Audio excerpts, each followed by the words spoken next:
The days go by like a strand in the wind, in the web that is my own. I begin again. I said to my friend, nothing else matters.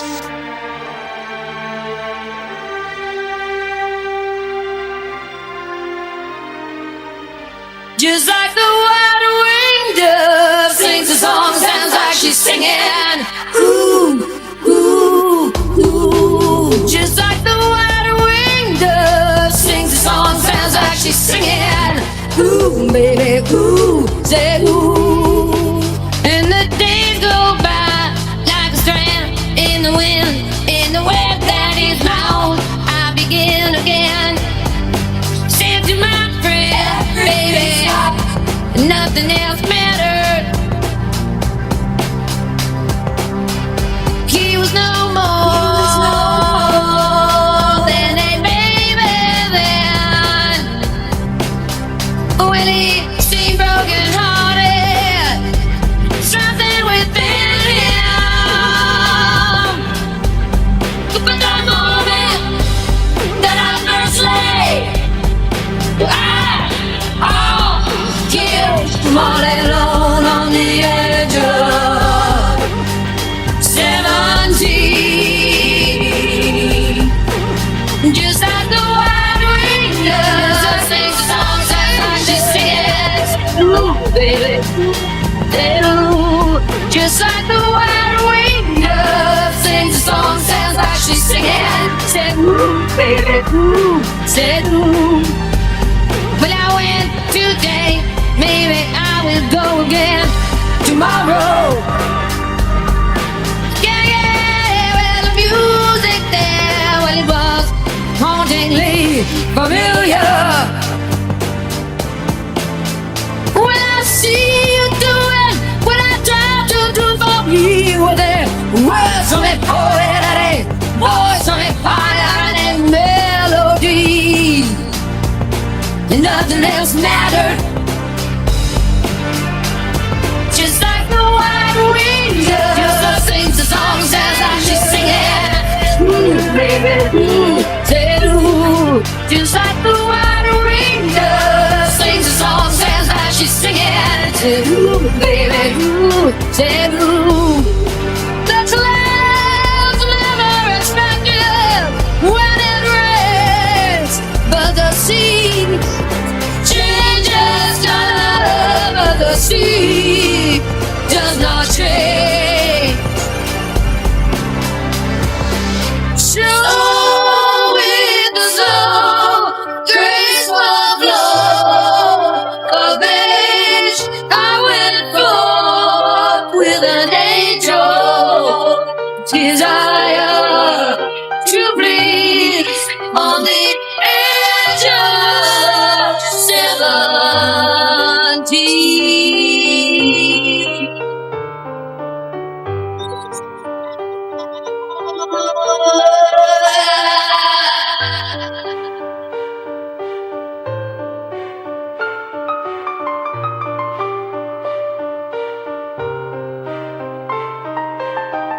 Just like the wide-winged dove sings a song, sounds like she's singing. Ooh, baby, ooh, say ooh. Just like the wide-winged dove sings a song, sounds like she's singing. Ooh, baby, ooh, say ooh. Well, then suddenly there was no one left standing in the hall. Yeah, when it flooded up tears that no one really ever heard for at all. When I ran searching for an answer, standing down the hall, and not to find an answer, just to hear the call of a night bird singing, come away, come away, come away. Just like the wide-winged dove sings a song, sounds like she's singing. Ooh, baby, ooh, say ooh. Just like the wide-winged dove sings a song, sounds like she's singing. Ooh, baby, ooh, say ooh. Well, I hear you.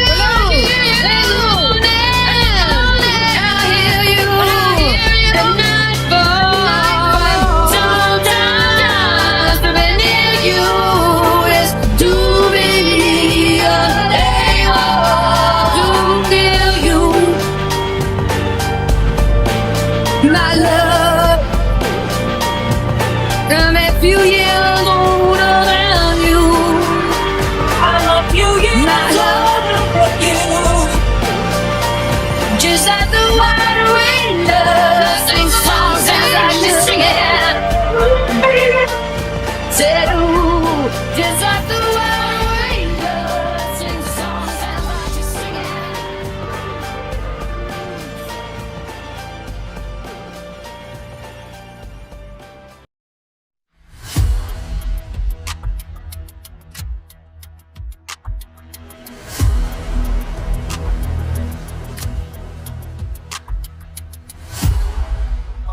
to say, they honestly.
Well, good evening, everyone, and welcome to the Tori Says Show. I'm Tori, your host. Today is January 12th, 2026. Today we have a lot of discussions, more so to kind of examine Iran a little bit. But before we get to that, I think we need a little bit of clarity. See, we're living in a time when there's no longer sufficient to say information is weaponized. That sounds like so 1999. That phrase is already outdated. Excuse me, let me turn off my device. There we go. We're in the world where epistemology itself, the very way people know what they know, has become a terrain of conflict. It's like a field of power competition where no truth is simply true or false, where nothing announced is purely informational, and where certainly is not actually, well, it's not merely elusive, I guess. It's a strategic commodity that's rationed and manipulated for advantage. We now see how wars are discussed before they actually begin, right? Not with declarations and movements of armies, but with rumors and ambiguous reporting and videos that may or may not be current. In Iran, for example, there are reports of protests, footage, some of it verified, much of it unverified, and in several documented cases, reused from unrelated years. Right? We're seeing this everywhere. Now, all of this is circulating through networks that are partially shut down, throttled, and constantly interrupted. And we all know that there's no internet, no power in Iran. So there is an internet blackout. National infrastructure is intermittent. And the media channels are bringing us like variable and often contradictory versions of the same events. Under conditions like this, no one can say with confidence of what's truly happening on the ground, because the very infrastructure that conveys the truth is compromised, disrupted, or exploited by interests and various sides. Now, to understand this, you have to look back for the past decade and then some, because this phenomenon is not actually random. It's part of what I've coined as Epistemic Siege. In fact, I used that term for the first time, I believe, oh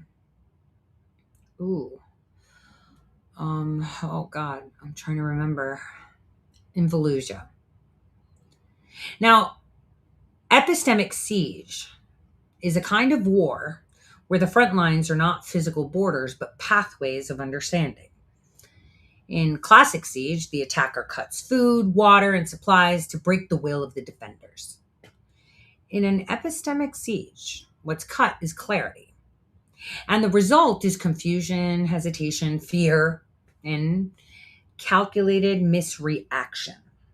So leaders, diplomats, media consumers, and entire populations are pushed to respond to events as they actually are, but to their impressions of what might be true. So when you react to possible truths mixed with half-truth and outright lies, your decision making becomes predictable and constrained. So consider what happened with the announcement that President Trump made today. He said he's imposing a 25% tariff on any country that does business with Iran. A tariff that would be applied to other nations' goods simply because they're trading with the Islamic Republic. Now, that measure was announced abruptly on social media, and I guess one might argue that is there a legal mechanism or formal explanation from the White House? But it was instantly amplified worldwide. So countries like China, India, Russia, Turkey, and others that trade with Iran now have to wrestle with how they respond to the threat of punitive tariffs on their trade with the US. Trade that is actually necessary to their own economic stability. Now, this is not a traditional sanction in isolation. It's a tactic that forces global actors to account not just for the politics of Iran, but for the economic penalty of association with it. And we saw that. And if you remember, Turkey was the only one that was banking Iran, a NATO member. Point. So I want you to think through what this means in practical terms. A country that relies on Iranian oil or Iranian supply network suddenly faces the specter of being economically punished, not by direct force, but by a tariff that could elevate the cost of their own exports. And then their citizens and markets and industries all end up in the crossfire, not necessarily because they've chosen a geopolitical alliance, but simply because trade is integrated and kind of complex. You can see how easily entire nations are coerced into shifting their politics, not through military action, but through economic pressure wrapped in public announcements. Now, marry that to the fog, not just of wars that might happen, rumors of strikes on strategic sites like Karg Island, but also rumors of leadership movements, false characterizations of protests, recycled videos, amplified narratives. They're impossible to verify because the local communications grid has been throttled and turned off entirely. So how does a regular citizen in the US, Europe, Africa, or Asia, or anywhere else make any sense of this? If someone is exposed to this barrage of contradictory reporting on protests, conflicting claims of sanctions, mixed messages about international policy, and geopolitical warnings that change by the hour, they're forced into a position of epistemic poverty. They're compelled to assume that they're informed, even though the very mechanisms that feed them information are part of a larger pressure strategy. And this isn't accidental. Whether it's AI-generated content that mimics journalism, state actors amplifying specific narratives, or unclear official statements, well, they go viral without context, and the effect is the same. People make decisions, form judgments, and shape opinions in an environment where truth is the hardest currency to obtain. So what can you do? What can you do? The first step is epistemic humility. The recognition that certainty is rare and that confidence in any single information source is completely unwarranted, right? That means conditioning yourself to live in a space between absolute belief and total skepticism. You got to be in the middle, right? And your job is not to know definitively whether protests are happening or how they're happening or if people are getting killed or if they're not, or which economic sanctions will actually be in effect or whether whispers of war are authentic. Your job as citizens, right, is to track the shape of narratives, not just individual claims. You must learn to differentiate between what has been actually reported universally, what is based on verifiable data, and what is part of reactive amplification. So another thing you should be doing is to see a convergence across independent sources. But as you can see, this was already taken into account before this type of weapon was deployed, a weapon of information. They understand that the more there's an aggregated convergence, this group and that group, the more they become one voice, and therefore you have less to choose from. And they suffocate the ones that actually do provide truth within that. True signals tend to cohere across different institutional filters. False alarms tend to fracture in inconsistent ways. So when the rumor shifts from one platform to another without consistent facts, well, you got to put it in the noise bucket because it's noise. Lastly, well, no, not lastly. I would say there's a few more. So what else can you do? Thirdly, you have to understand incentives. Media channels, both independent influencers, brick and mortar, legacy media, whatever you want to call it, are incentivized to attract attention, not accuracy. Political leaders are incentivized to influence public perception. Economic power centers are incentivized to apply leverage through markets. So when you know the why behind a message, you can better interpret the what.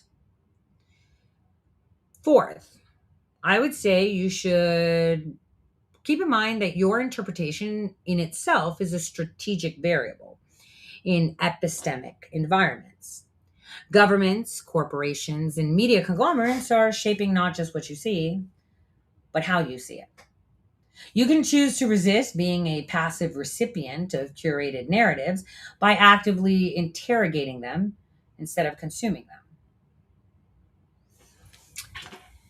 And lastly, you must recognize that clarity is not a point that you arrive at.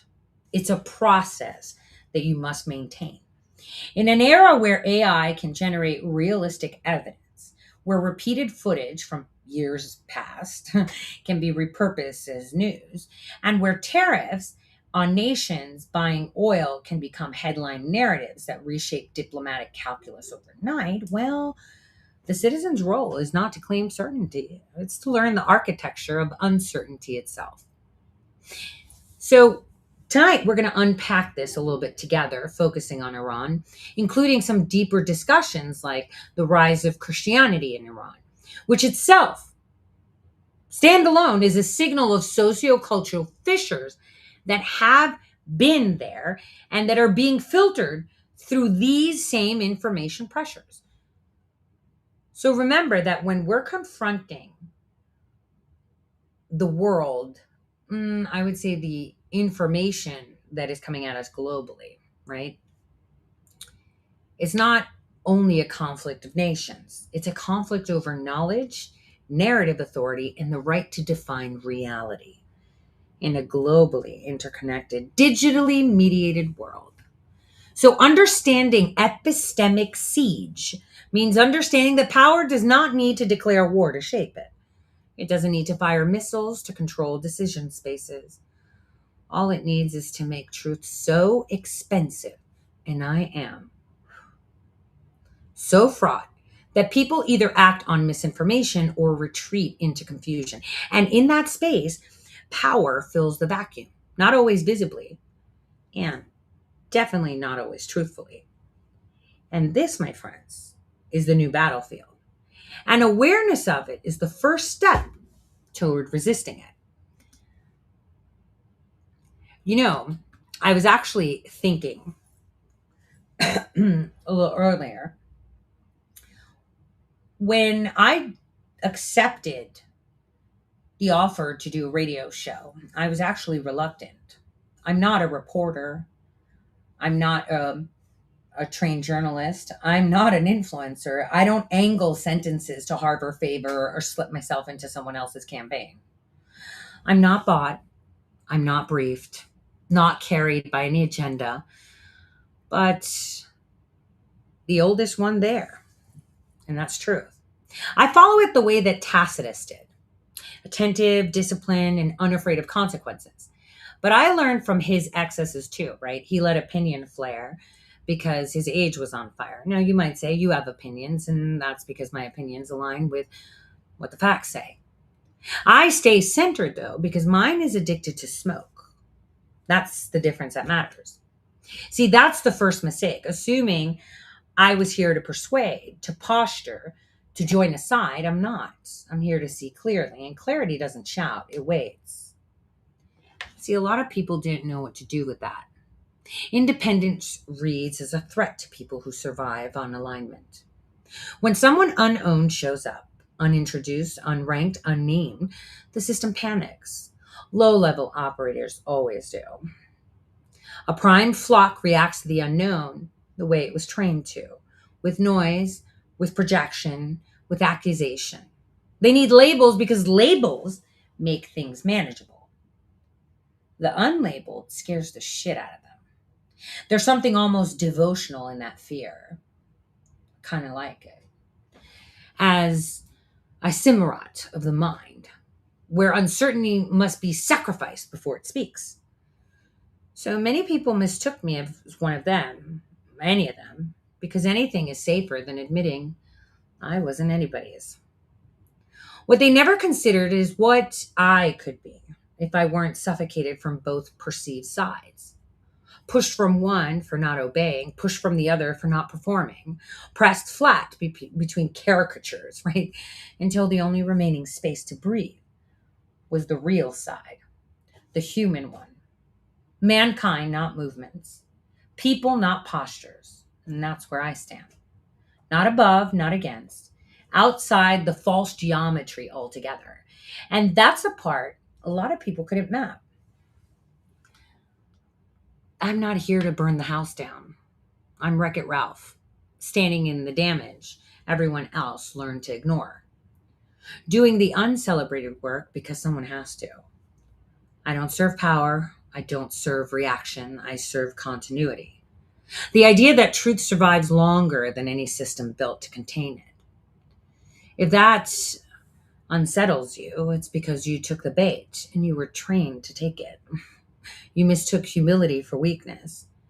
You mistook quiet for absence, and you mistook center for surrender.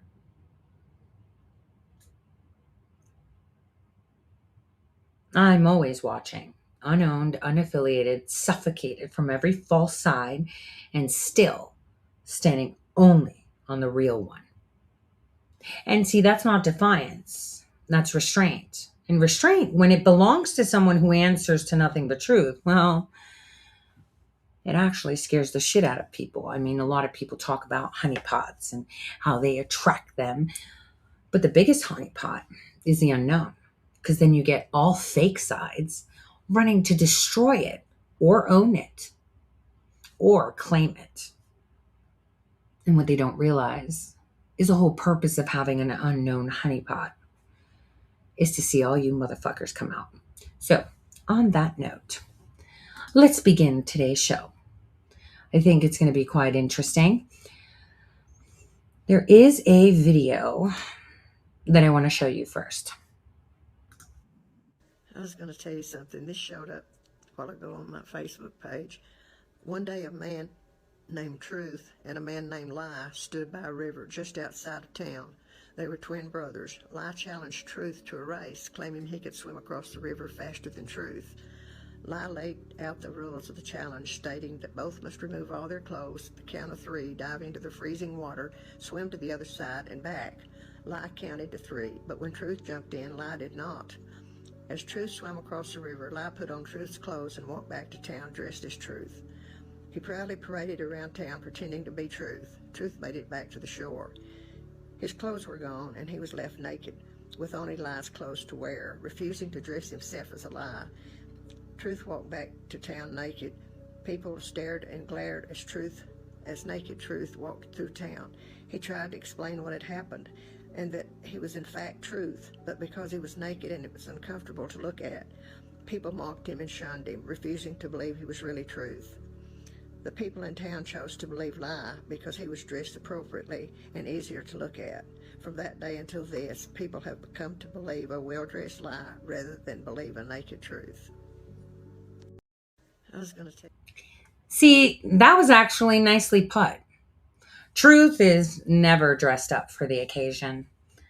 Truth is never adorned with promotions and products. Truth has faith. And the problem that we lack today is that a lot of people don't have faith in humanity. The whole reason that they control you with these operations is because you're too dumb to know. But that's not true. And my job is not here my job here is not to tell you what the truth is. My job here is to present facts that you may have missed. And then you draw your conclusion, doing that radical shit, where you listen to everything and then you decide. The one thing I might say, and I've said this before, is you don't need to listen to anyone except for your president at this moment. That is all you need to listen to. The rest is noise. You could turn me off too. But I'm here just to tickle your brain. And before I begin delving into all this, I want to tell you guys what a great Friday I had. So last Friday, I was in New York, and I only had like a 30-minute work thing. And no, I haven't received a new subpoena yet. And I was really excited because it just so happened that the thing that I had to do, I was going to fly in the morning and fly back.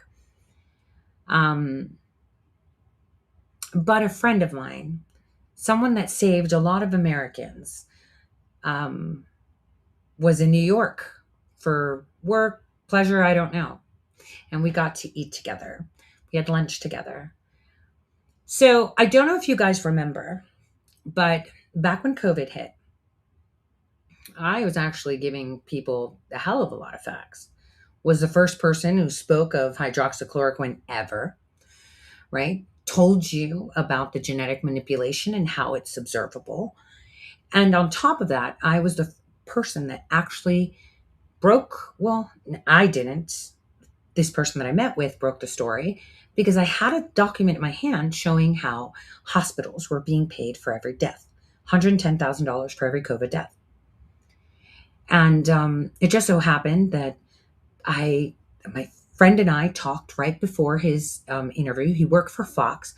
Gray Media fired him for not getting the vaccine. He lost his job as a very good journalist. And we had been speaking about other things. And his name is Chris Berg. He worked for the Minneapolis/North Dakota Fargo branch of Fox News. He had a show called Chris Berg POV. And he was going to be interviewing Senator Jensen, who was the senator that you guys saw all over the news after that interview, who verified the document I had. So when Chris was on the phone with me, he said, well, I'm going to be interviewing this guy named Chris Jensen today. He's a doctor and he's a senator in Minnesota. I said, wait, I've got something for you. So I quickly texted him an image of the document, and sent it to him by email, if I remember correctly, and said in there, it says that they get paid for every death. This is why people falling out of fucking airplanes are labeled COVID deaths. This is why my friend's dad, who passed away from a heart attack, was labeled a COVID death, because they get $110,000 for each dead body. And he was like, oh, well, I have to verify it. I don't have time. I was like, listen, I never asked you to trust me. And I'm more than happy for you to say, hey, a friend of mine gave me this. Can you verify it, with the senator live? He'll be able to answer that question if he's a physician. He'll be able to look it up. And if you all remember, that's exactly what happened. The senator confirmed that that was accurate, that they were getting paid per COVID patient and COVID death. Now, that was just, one interaction that I had with Chris. Now, since then, he's left North Dakota and his life is completely different. He looks fantastic, by the way, and he finally learned how to speak Spanish. So we sat down. I had the most amazing time, right? Sharing, where the world is, how he is. It was great to see him. So I had a really exciting time. But it also, kind of reminded me of my superpower. Because the one thing that he kept saying is, I don't know how you retain all these facts and information. Like, oh, now I remember. Oh, now I remember. Oh, now I remember. And that's the problem. See, yesterday there was a stream showing you stuff from the elections, right? And it was necessary because a lot of things get memory hold. You forget things.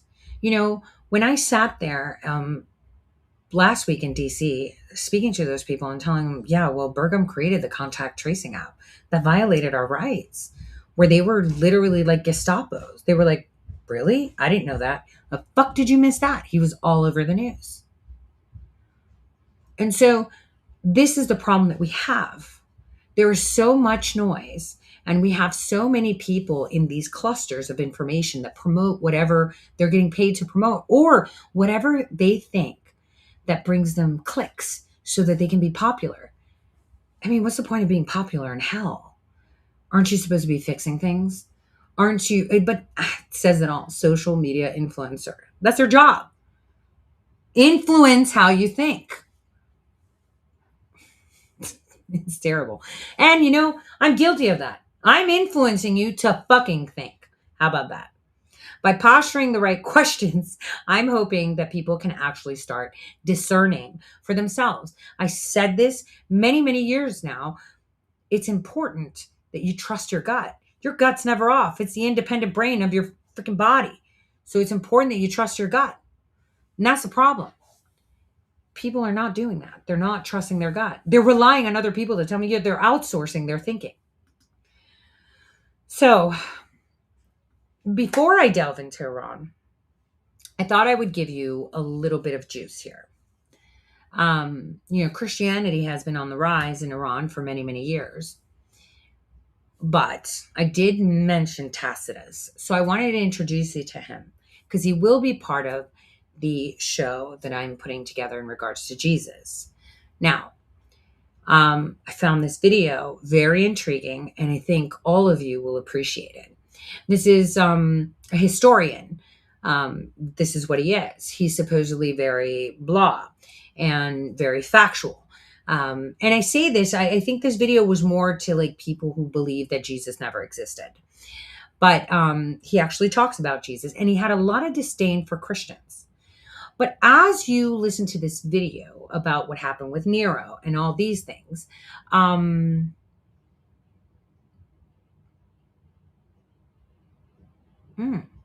sorry, I got an alert on my computer that's really weird. Give me a second.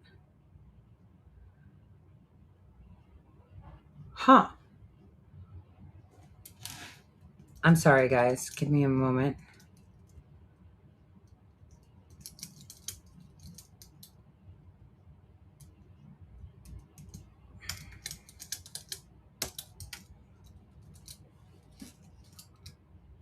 What the fuck?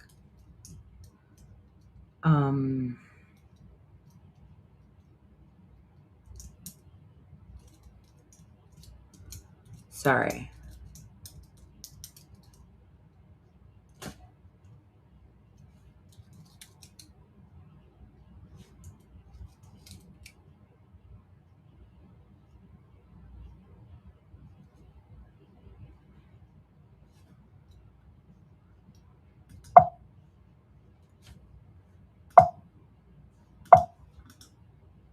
Yeah, so I'm going to leave it for later. That's crazy. Okay, so let me start with this video. It's important that you guys get introduced to this guy. So then, as you watch it, here's what I want you to do. Think about the things you've been taught. Think about what they're saying. Look at what Nero did and just kind of let it percolate. Just let it percolate. Here we go. The Roman historian Tacitus, one of the greatest historians of ancient Rome, provides us with a remarkable testimony about Jesus Christ. His writings, specifically in Annals Book 15, are a significant non-Christian source that confirms Jesus' historical existence, his execution under Pontius Pilate, and the persecution of early Christians under Emperor Nero. Tacitus's account is crucial because, as a Roman senator and historian, he had no reason to support Christianity. In fact, he viewed Christians with disdain, calling their faith a superstition. Yet, despite his bias, his work affirms many details found in the Gospels. This makes his testimony even more compelling, as it serves as an independent confirmation of Jesus' life and death.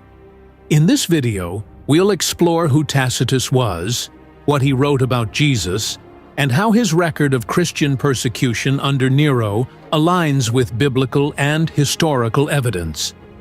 If you've ever encountered claims that Jesus never existed, Tacitus's writings offer a powerful response. Before we proceed, please subscribe to our channel to stay updated on fascinating historical and biblical content. Your support helps us bring more well-researched videos like this one. Tacitus was born in 56 AD in Gallia Narbonensis, which is modern-day southern France. He was a Roman senator, historian, and governor, serving under the emperors Trajan and Hadrian. He gained recognition for his critical approach to history, often exposing corruption and incompetence within the Roman government. His works, Annals, and Histories are among the most valuable sources for understanding the political and social landscape of the Roman Empire. Unlike many other Roman historians who wrote to glorify Rome, Tacitus was more concerned with uncovering the truth. His sharp observations and detailed records earned him a reputation for being one of the most reliable historians of ancient times. His Annals, written around 116 AD, provide a year-by-year account of Roman history, including details about the emperors, significant events, and political intrigues. It is in Annals Book 15 that he makes one of the most important historical references to Jesus Christ and his followers. In Annals Book 15, Chapter 44, Tacitus describes the events surrounding the Great Fire of Rome in 64 AD. At that time, Emperor Nero was widely suspected of ordering the fire himself, possibly to make room for a grander version of Rome under his name. However, in an effort to divert blame, Nero pointed the finger at a relatively new religious group, the Christians. Tacitus writes, "To dispel the rumor, Nero substituted as culprits and punished with the utmost refinements of cruelty a class of men loathed for their vices, whom the crowd styled Christians. Christus, from whom the name had its origin, suffered the extreme penalty during the reign of Tiberius at the hands of one of our procurators, Pontius Pilate, and a most mischievous superstition, thus checked for the moment, again broke out not only in Judea, the first source of the evil, but even in Rome." This passage provides crucial historical confirmations. Tacitus refers to Jesus as Christus, the Latin form of Christ, affirming that he was a real historical figure. This directly contradicts the claims of some skeptics who argue that Jesus never existed. Additionally, Tacitus states that Jesus was executed under Pontius Pilate during the reign of Emperor Tiberius, which aligns perfectly with the Gospel accounts. Matthew chapter 27, verse 24 to 26 records this moment in history. "When Pilate saw that he was gaining nothing, but rather that a riot was beginning, he took water and washed his hands before the crowd, saying, 'I am innocent of this man's blood. See to it yourselves.' And all the people answered, 'His blood be on us and on our children.' Then he released Barabbas to them, and having scourged Jesus, delivered him to be crucified." Tacitus also calls Christianity a superstition, indicating that he saw it as a strange and potentially dangerous movement. This is significant because it proves he had no reason to promote Christianity or exaggerate Jesus' importance. His disdain for Christians makes his testimony even more reliable. He was not attempting to support their beliefs, but simply recording historical events as they were known.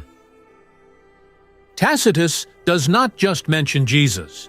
He also describes the brutal persecution of Christians under Emperor Nero.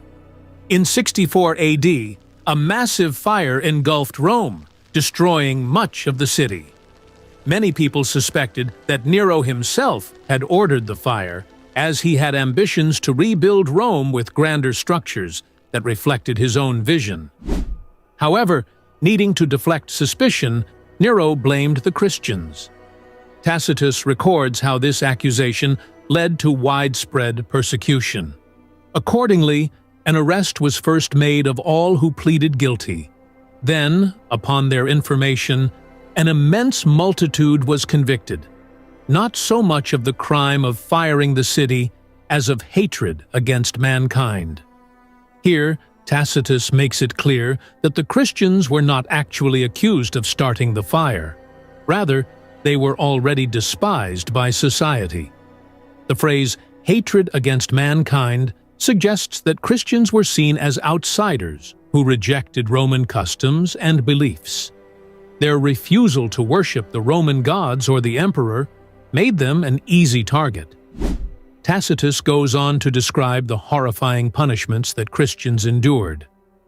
Mockery of every sort was added to their deaths. Covered with the skins of beasts, they were torn by dogs and perished, or were nailed to crosses, or were doomed to the flames and burnt to serve as a nightly illumination when daylight had expired. This means that Christians were subjected to horrific punishments. Many were dressed in animal skins and torn apart by wild dogs, suffering brutal deaths for their faith. Others were crucified, just as Jesus had been, enduring the same agonizing execution their Savior faced. Some were even burned alive, used as human torches to light the streets of Rome at night. This level of cruelty is shocking, but it aligns with Jesus' warning to his followers in John chapter 15, verse 18 to 19. If the world hates you, keep in mind that it hated me first. If you belong to the world, it would love you as its own. As it is, you do not belong to the world, but I have chosen you out of the world. That is why the world hates you. The early Christians faced unimaginable suffering, yet they remained faithful. Despite these horrific persecutions, Christianity did not die out, it flourished. The fact that so many early Christians willingly endured torture and death, rather than renounce their faith, is a powerful testament to the truth of their beliefs. People might be willing to die for what they believe to be true, but no one willingly dies for something they know is a lie. Christianity's rapid spread, even in the face of severe persecution, suggests that Jesus' followers were convinced of his resurrection. As Acts chapter 5, verse 41 to 42 states, the apostles rejoiced after being flogged for preaching about Jesus, considering it an honor to suffer for his name. Tacitus, a non-Christian historian, confirms Jesus' existence, his crucifixion, and the suffering of his followers. His writings stand as a powerful historical witness to the reality of Jesus and the unwavering faith of the early Christians. Despite attempts to silence them, Christianity only grew stronger. Even today, the message of Jesus continues to spread across the world. History has proven Jesus' words true. I will build my church, and the gates of hell shall not prevail against it. Matthew chapter 16, verse 18. If you found this video informative, please subscribe to our channel for more. So there's a lot to unpack there. So Tacitus did not like Christians. Actually, he had disdain for them, but he reported facts, gave good timelines and everything. And people were being persecuted for their beliefs. Kind of sounds like what we've been going through globally. Anyone who has tried to revert back to their nation standards, back to, hey, I'm speaking for my country, America first, I don't know, Germany first, France first, We could keep going and going, right? Were persecuted. Not in the same way they were done then, because, well, to be fair, once again, you weren't there, neither was I.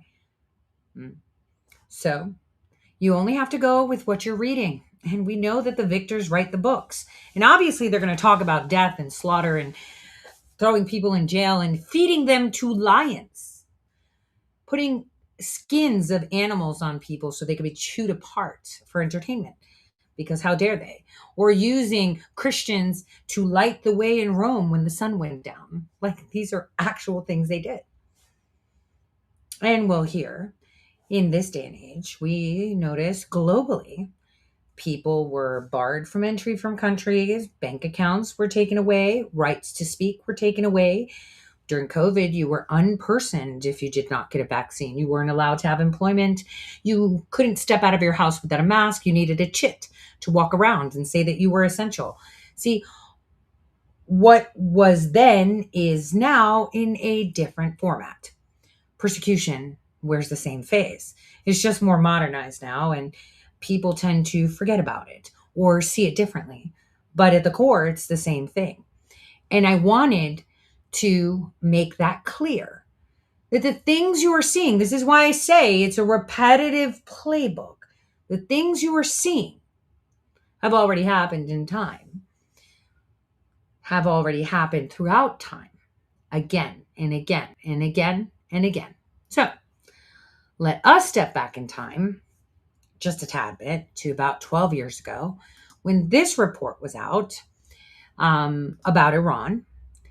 And then I want you to think about all these people. You know, we covered how important water is. I explained that to you prior to COVID too, and during COVID. And I've also brought to your attention that they liquefy remains now, and it was getting legal and people kind of just dismissed it. No one ever sat and said, well, wait a minute. Why is my state passing a law to make it legal to liquefy human remains? I'm not understanding. Like, what prompted it? Did they wake up? I've said this so many times, I feel like a broken record. There was a reason for that. As you notice, post-COVID, the things that they were testing was sewage and water. And I'll leave that right there. The scarcity of clean water is very important. Here we go. Iran is among numerous countries which face water crisis as one of the primary challenges in the coming decades. Experts believe the water issue is reaching an alarming level considering Iran's immense size, semi-arid climate, and defining topographical features, as well as droughts that are drying waterways and depleting groundwater. Therefore, considering the important role of water in development, the country is determined to draw up a national water conservation plan to ensure supplies. During the past couple of years, dozens of dams have been built in different regions in Iran, but some of them are working only with 10 to 20.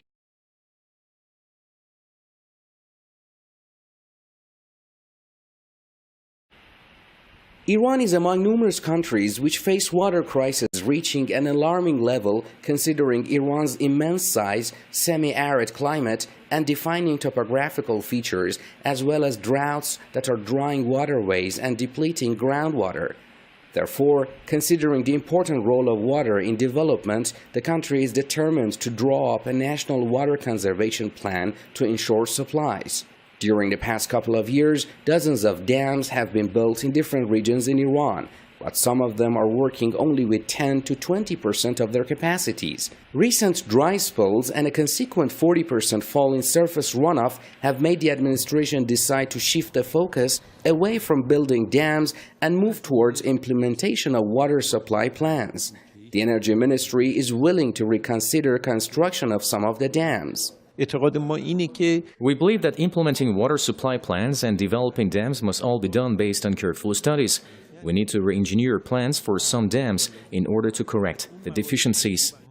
The main goals the Energy Ministry is seeking to achieve are minimizing the water loss in water transfer lines and distribution networks, correctly implementing the Article 44 of Iran's constitution, which will support the private sector's role in water supply, and using finance and loans from international banks in order to expand water distribution system, which currently provides running water for 99% and 75% of Iranians, respectively, in urban and rural areas. Another solution sought for improving the water supply is to optimize the water consumption in agriculture sector. Merely 10% saving water in agriculture sector will diffuse the water crisis in megacities. We have no option but to shift and optimize the agriculture pattern. The principles of the Fourth Development Plan of Iran proposes efficiency document which obliges agriculture sector to observe a standard water consumption pattern. Although dams have prevented flooding and soil erosion in different parts of Iran during the past years, currently the attention is being paid to effectively managing water supplies rather than focusing on building dams. Ehsan Kevani, reporting for Press TV, Tehran. So that was a report from 12 years ago that Iran is facing a water crisis, and they're finding it very difficult to actually get water. That hasn't changed. And in fact, this is of grave concern because there are people involved, no matter how there are people involved. And as you can see, the rhetoric is death to all Iranians, or death to this, or we're with the people of Iran. But the strategies are there. There's a lot of rumors and false and I would say a lot of misinformation, and that's important because it's actually very handy. Okay. Planting misinformation is very handy. And if you remember, when we nipped Maduro in the middle of the night with no American casualties or loss of equipment, the one thing I said is, now the world has seen how capable we are, and we can snatch them from wherever it is. And based on this, we see escalations in rhetoric from across the world, acting like Greenland's not ours already, stop it. Or showing people flexing, we're going to get this oil, blah, blah, blah, that's Russian. It's like, shut up. They've been parked there forever. It's part of the Arctic Treaty. But see, the regular person doesn't know this because media and journalists in general and influencers, right? Influencing how you think, haven't explained that to anyone. No one's talked about the Arctic Council. We have. I told you how China weeded his way into there, right? They got in on that council. So I've said this multiple times. The failure in society right now is because of the lack of factual information being conveyed or education. A lot of people need education. And these are simple things that we can educate people on. That, hey, there's an Arctic Council, and this is where they sit. The majority of operations are done in Greenland, kind of neutral-ish. When Russia was chairing the Arctic Council, which is their right because they have the majority of the Arctic Circle, bitches, everyone was bitchy, and the European nations, we're like, no, we're not partaking. Fuck that. They're chairing it. But now Denmark's chairing the Arctic Council. And now all of this is happening with Denmark, right? Chairing the Arctic Council. I hope you're picking up what I'm putting down.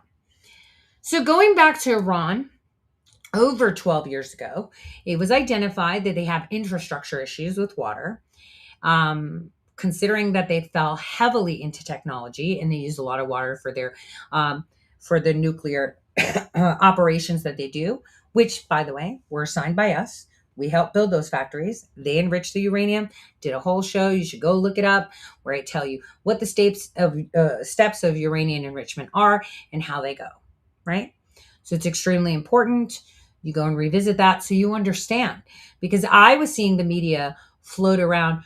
Oh, Russia better not be, firing missiles that have nuclear capabilities. And it's like,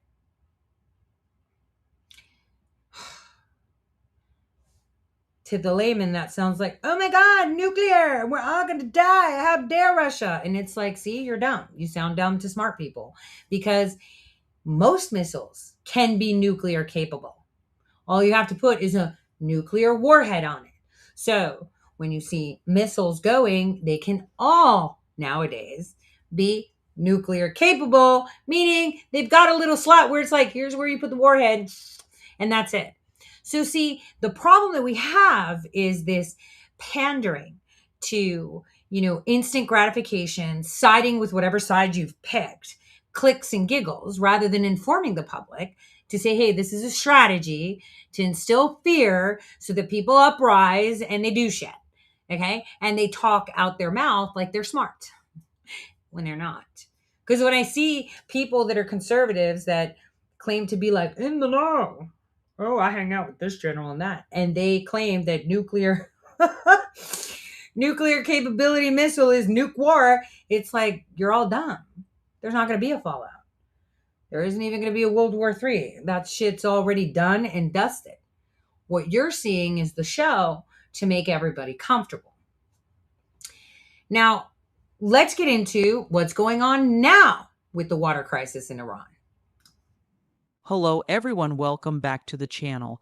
Today we are going to talk about a crisis that has been building silently for decades, but is now impossible to ignore. Iran's water crisis is not just about drought or climate change. It is a story of long-term mismanagement, poor planning, and decisions that prioritized short-term gains over sustainable future needs. This crisis affects millions of people, agriculture, the economy, and even social stability. Iran is a country with a long history of water management. Ancient Persians built qanats, underground channels that transported water efficiently across long distances.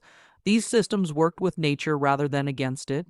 However, modern Iran moved away from this balance. Rapid population growth, industrial expansion, and political pressures pushed the country toward aggressive water exploitation. One of the biggest problems has been overuse of groundwater. For decades, farmers and industries were encouraged to pump water freely from underground aquifers. Wells multiplied rapidly, many of them unregulated or illegal. As a result, groundwater levels dropped sharply. In some regions, the land itself began to sink, causing irreversible damage known as land subsidence. Dam construction is another major factor.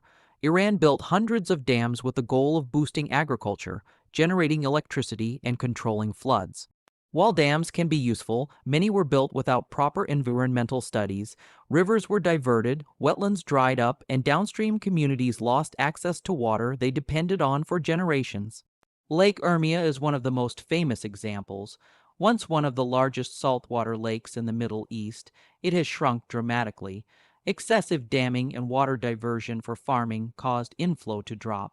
As the lake dried, salt levels rose, threatening wildlife and creating salt storms that damage nearby farmland and harm human health. Agriculture plays a central role in the crisis. It consumes around 90% of Iran's water resources. Yet much of this farming relies on outdated irrigation methods like flood irrigation, which wastes enormous amounts of water. Crops that require high water usage, such as rice and sugarcane, are grown in arid regions where water is already scarce. Government policies often worsen the situation. Water was heavily subsidized, making it cheap and encouraging waste. Farmers had little incentive to conserve water or adopt modern irrigation systems. At the same time, authorities focused on increasing food self-sufficiency without considering whether the country's water resources could support it. Climate change has made everything worse, but it is not the root cause. Iran has experienced longer droughts, reduced rainfall, and higher temperatures. These factors put pressure on water supplies. However, experts agree that poor management turned a natural challenge into a full-scale disaster. Urban areas are also suffering. Cities like Tehran face water shortages as demand rises and nearby resources are depleted. Now, I think that was enough, so you can see where they're at. They're still reporting on this water crisis, and it makes you wonder, like, wasn't Saudi Arabia a couple years ago tooting, oh shit, we made it rain and we got water in Saudi Arabia, and it went a little bit out of control and they had a few floods, remember? So producing water isn't an issue. With weather warfare, we've learned how to create water out of nothing and make it rain. And then we have desalination plants. I mean, Saudi Arabia is pumping a lot of money from one Gulf and pumping it to another. So, the water shortage is, in effect, the spring water, I guess, clean water. And to think, okay, it's rain. How clean is it? It's evaporating. What's it evaporating from? From all these superconductor factories, etc. But we do indeed have a water shortage. And so this is something that really pains me for the Iranians because, there's a big issue there, especially for the people of Iran that are innocent. I mean, none of you want to be held accountable for the shit Obama did. So why would you hold them accountable for the regime that Obama's mom put in place, by the way, has been doing, right? It's not okay. So we have to find that humanity within us. And we have to stop taking these broad paintbrushes and labeling people in certain ways. Now, I think I'm going to show another video before this one. Hold on. I was going to show you this, but I did come across, I follow a lot of stuff from the Orthodox Ethos channel.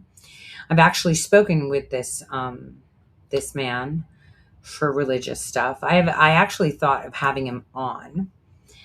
So I want to show you this video because I think it's interesting. I think you might find this very interesting. Here we go. There's a prophecy recently commemorated and by Metropolitan Neophytos, which says that one day, this was uttered years ago, 20 years ago, by an ascetic in Crete, Theodore, an ascetic in Crete. He says, one day you'll be sipping coffee, you will hear the news that the Israelis have hit the nuclear program of Persia. That will be when the major worldwide events will start. At the same time, another sign, either shortly before or after, Erdogan, the head of Turkey, will fall, and this will be the sign of the great events that were mentioned in these prophecies. Και στο τέλος τον παγκόσμιο πόλεμο, ο οποίος ξεκίνησε, όπως είπαμε, από τη Συρία, Ουκρανία, Ισραήλ, αλλά μετά την Περσία, όταν χτυπήσουν το πυρηνικό πρόγραμμα της Περσίας οι Εβραίοι, τόσο η Κίνα όσο και η Ρωσία θα υποχρεωθούν να αντιδράσουν. Οι προφητείες λένε των Αγίων, και πρόσεξε, όχι μόνο των Ελλήνων Αγίων, και των Ρώσων και των Ρουμάνων και των Σέρβων, ότι θα ρίξουν πυρηνικά. Και το εκπληκτικό, ξέρετε τι είναι? Ο Πούτιν και η Κίνα δεν το θέλουν αυτό. Το θέλει πάρα πολύ η νέα τάξη πραγμάτων. Τους εξωθούν. Αυτή είναι η λέξη η ελληνική. Τους πιέζουν. So that is a fascinating video. Father Peter Heers is here with us. Could you please tell us a little bit more about who that man was, Father Peter, and Yes. and a little bit more about that prophecy? So that is Metropolitan Neophytos of Morphu. He is a disciple and a close confidant of several contemporary Orthodox saints, Saint Paisios, Saint Porphyrios, Saint Iakovos, Saint Evmenios. And he's labored all for the last 20 years to collect all of the prophecies that came down to us from these saints and others throughout history. And he is constantly teaching and telling the world what the Orthodox saints have to say about the events that are coming.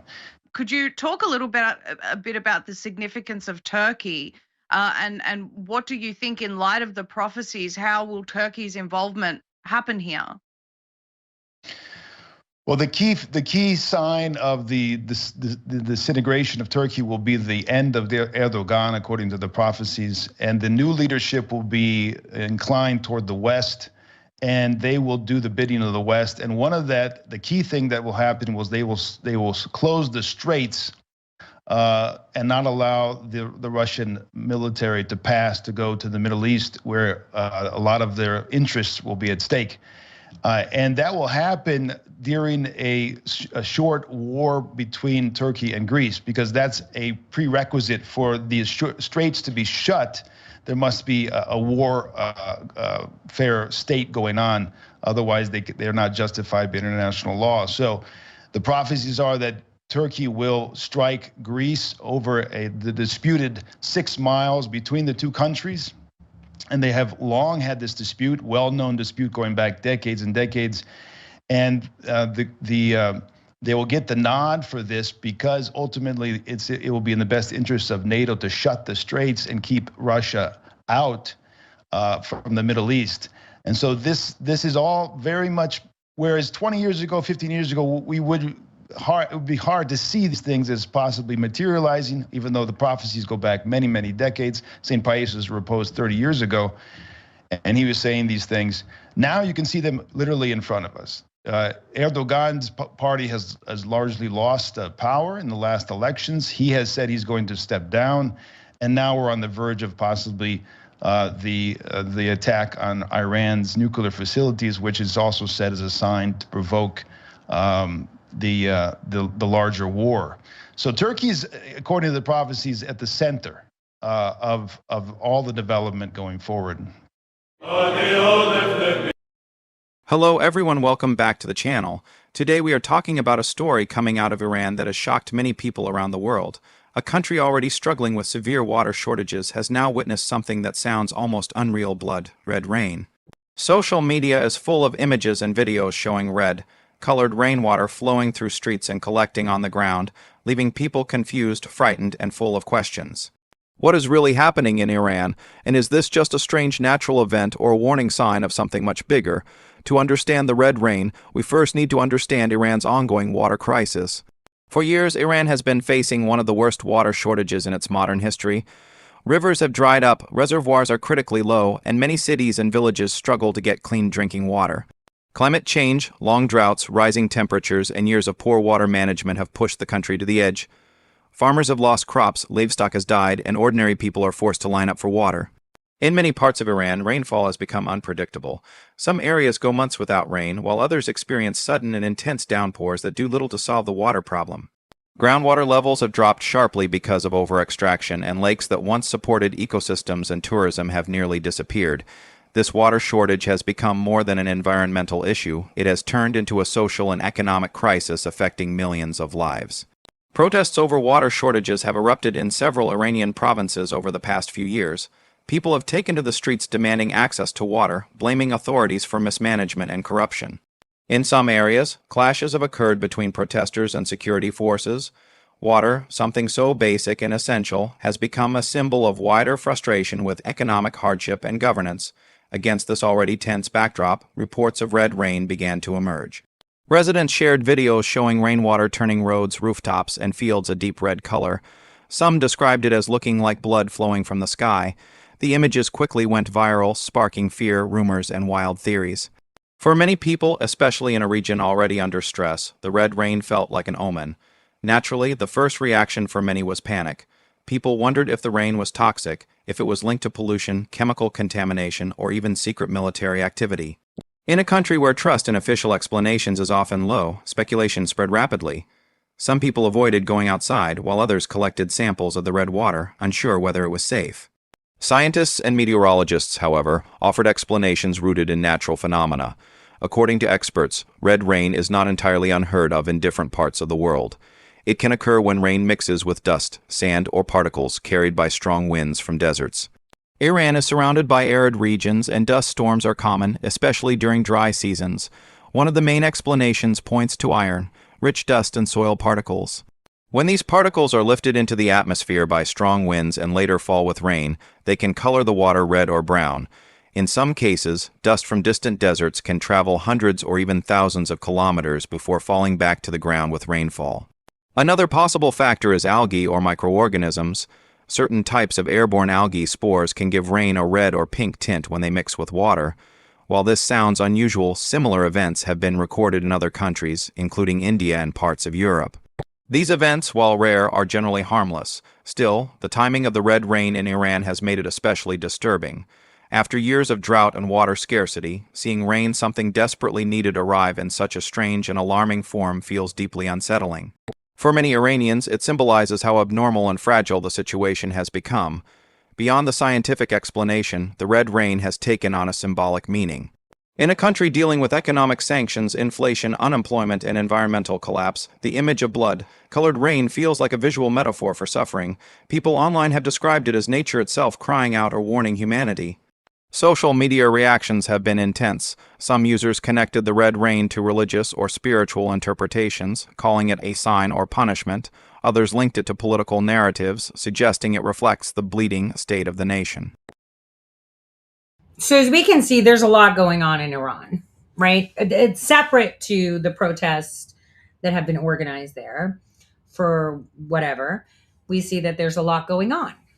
Now, this is where I want to introduce you to Kark Island. It's often misspelled as Khag, Khag. It's Khag. Khag. It's one of those places that never appears in headlines specifically, but it sits in the fulcrum of like the global energy security center. Its importance is structural, not symbolic, which is precisely why it stays mostly out of public discourse. We just hear about Iran and exporting oil, but no one really talks about it. Now, historically, Kak Island has been valuable for one simple reason: location. It sits in the northern Persian Gulf, close to Iran's mainland, but far enough offshore to function as like a hardened maritime hub. Now, long before oil, it was used by empires as a waypoint for like trade and control of Gulf shipping lanes that they had. The Portuguese and the Dutch, and then later the Crown, the British Crown, all understood that whoever controlled the islands of the Gulf could shape commerce without having to occupy vast land territory.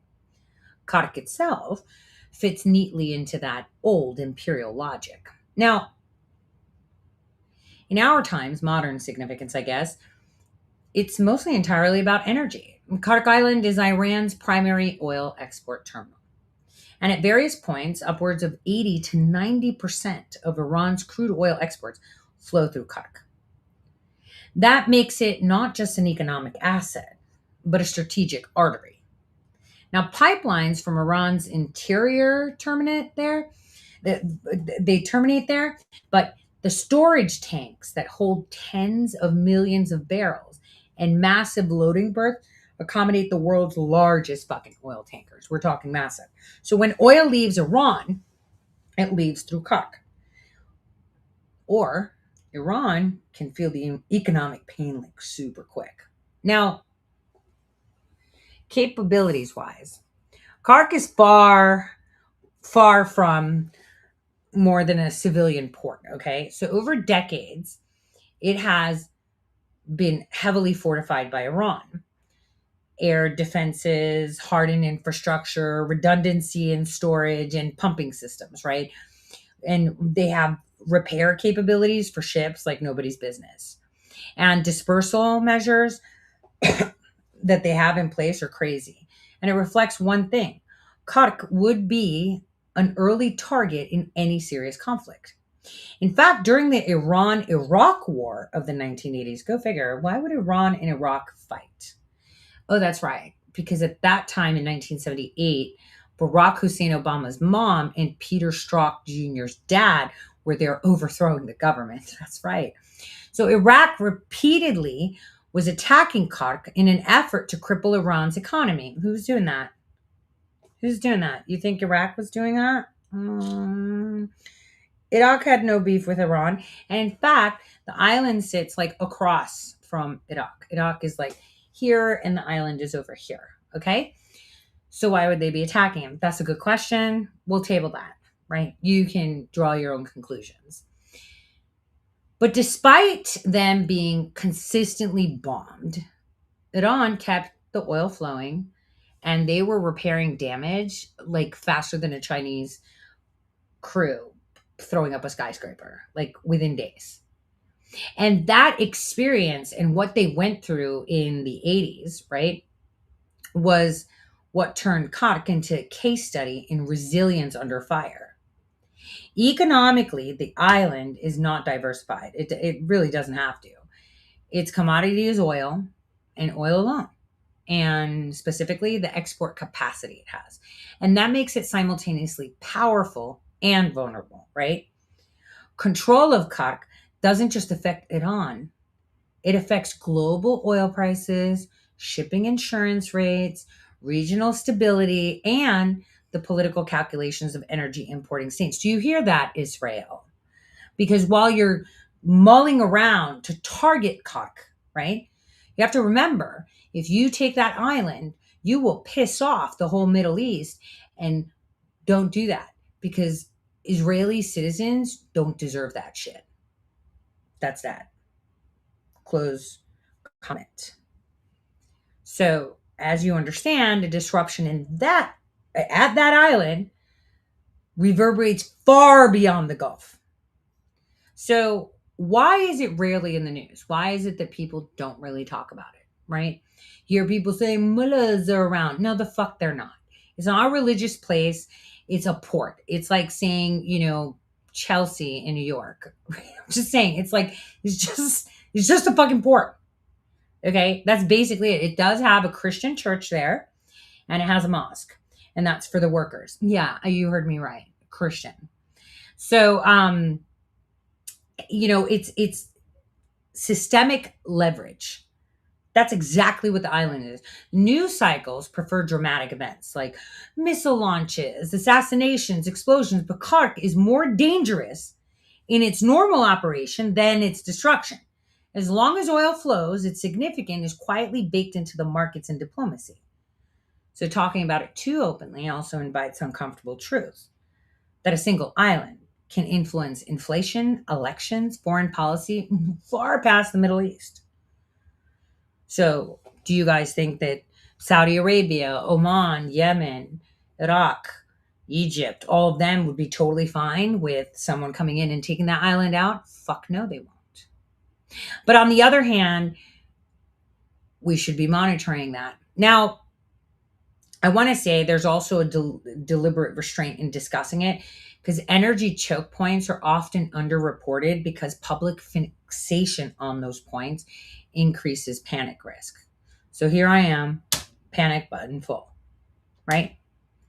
Markets are extremely hypersensitive to perceived threats to supply, and even rumors about Kark can actually move pieces.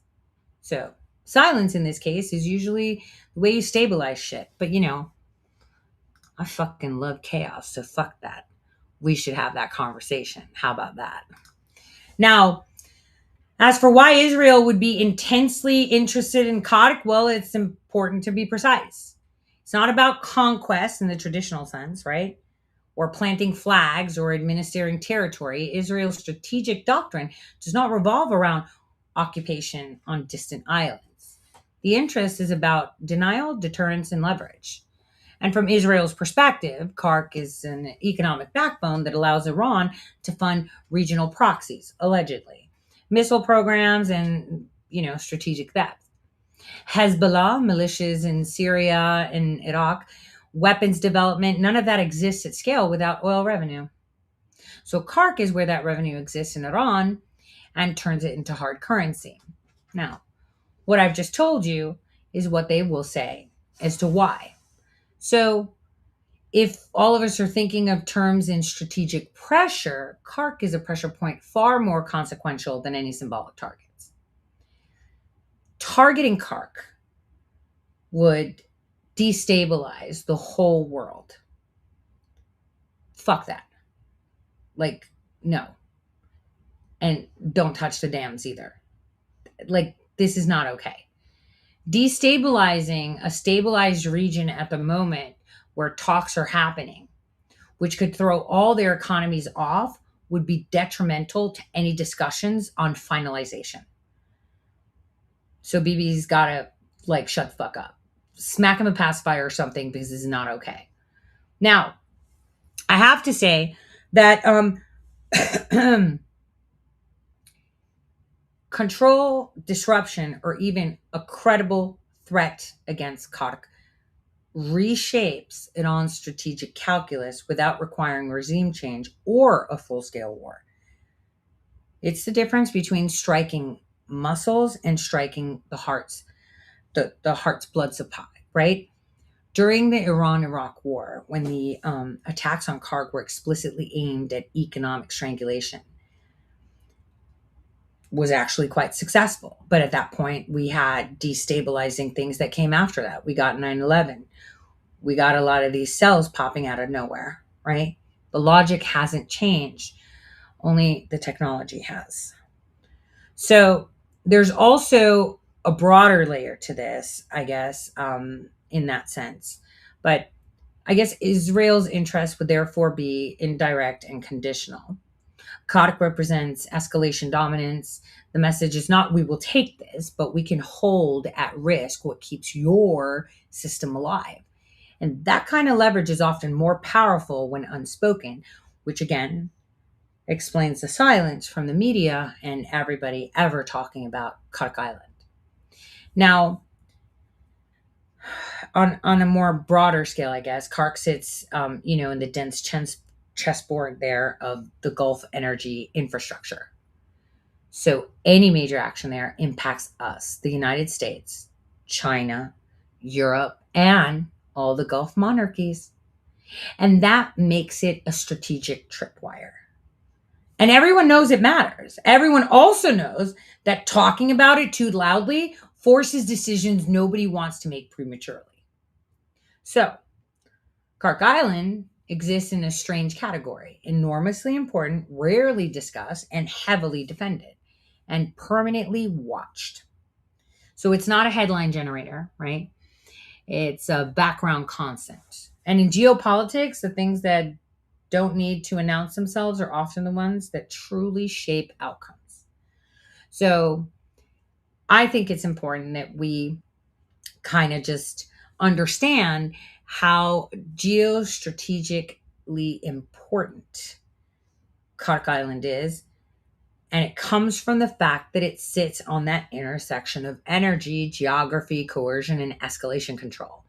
So it's an export terminal, but it's also a hinge point where regional power, global markets, and military thresholds quietly meet. So even though it has a deceptively powerful position in the northern Persian Gulf, close enough to Iran's mainland, right? They can defend the shit out of it like that. But its position relative to the Strait of Hormuz, which is also crucial because Hormuz gets headlines because it's a narrow choke point, right? But choke points are blunt instruments, right? Closing Hormuz is an act of overt escalation that instantly triggers international response. Like, who the fuck closed the pathway down? We're all fucked. Like, somebody open it up. Let's go. What do you mean the boat got stuck? Move it. You don't have to close a strait to disrupt energy flows if you can selectively disrupt the infrastructure feeding into it. And Khark allows Iran to influence global oil markets without pulling the Hormuz card, right? And putting in the choke point. And it also allows adversaries to threaten Iran's economy without attacking the strait itself. So the ambiguity is gold in strategic signaling, right?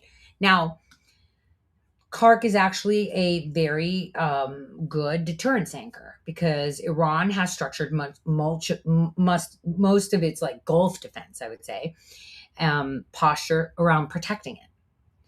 Air defense systems, like naval patrol patterns, missile coverage, rapid repair, right? All that stuff that I mentioned earlier, right? And so that makes Khark a testing ground for escalation thresholds. So what Iran tolerates there tells you how far pressure can go elsewhere. So, Khark is leverage distilled in physical form because such a large percentage of Iran's economy, export revenue, I guess, flows through that single node. Control over it equates to control over Iran's fiscal oxygen.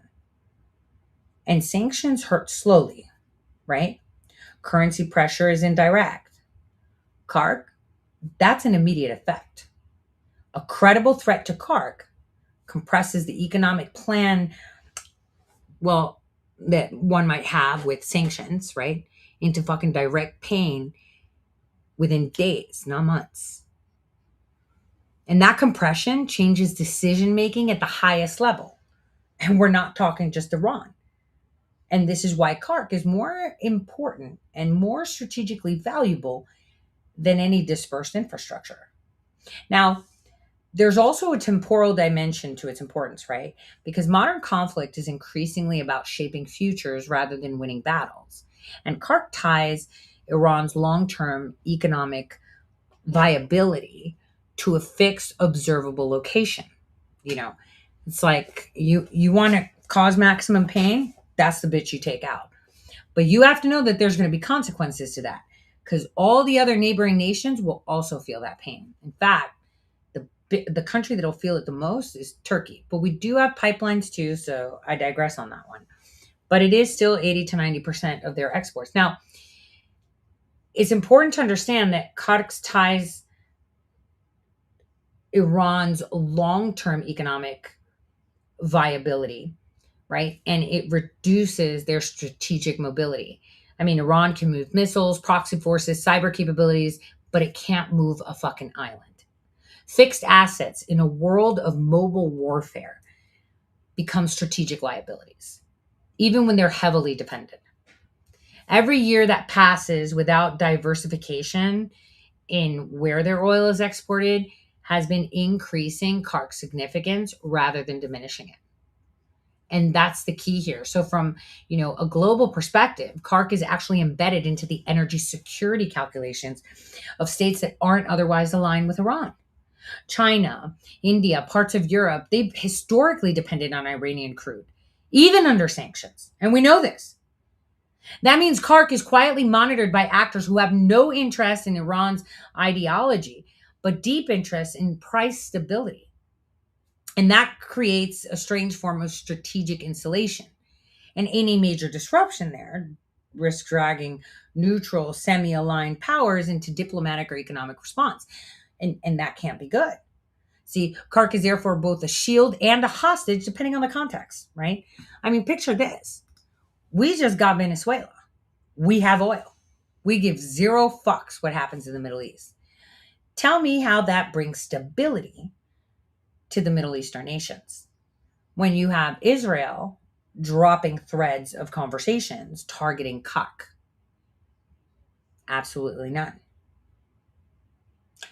So this is where I'm going with it, because we're going to be seeing responses from other nations that depends on Iranians' exports. You see, China being key, Saudi Arabia, Oman, Yemen. I mean, their ships go there too, servicing, exchanging, loading. This is a big deal. And the fact that no one is talking about it makes it an even bigger deal. I mean, I don't expect your typical influencers like your Benny Johnsons and them to tell you anything. They're there to have you focus on just this thing and click and let me tell you, and I'm an insider. These are things that we need to really be focusing on, because while one might say strategically, let's pretend I'm a general, okay, and I'm at war. And funny thing, and I keep remembering that general's face. And I'm going to say this again. I think I mentioned it last time. When I was in Guatemala and we sat down with the Attorney General of Guatemala to talk about the kids that were being kidnapped and then they disappear once they come over our border. When we were eating, to my left sat a 7-star general. So my friend goes, hey, the guy next to you is a 7-star general. So you start talking. So he was like just cutting his steak and talking. He did make mention that he's confused if I'm an American or a European because I'm cutting my steak like both, meaning Americans usually cut up their steak, in a certain way, and Europeans in a different. And I said, ha. And then I was like, I'm an American. But obviously I derive from European origins, Greece specifically. He's like, oh, I see.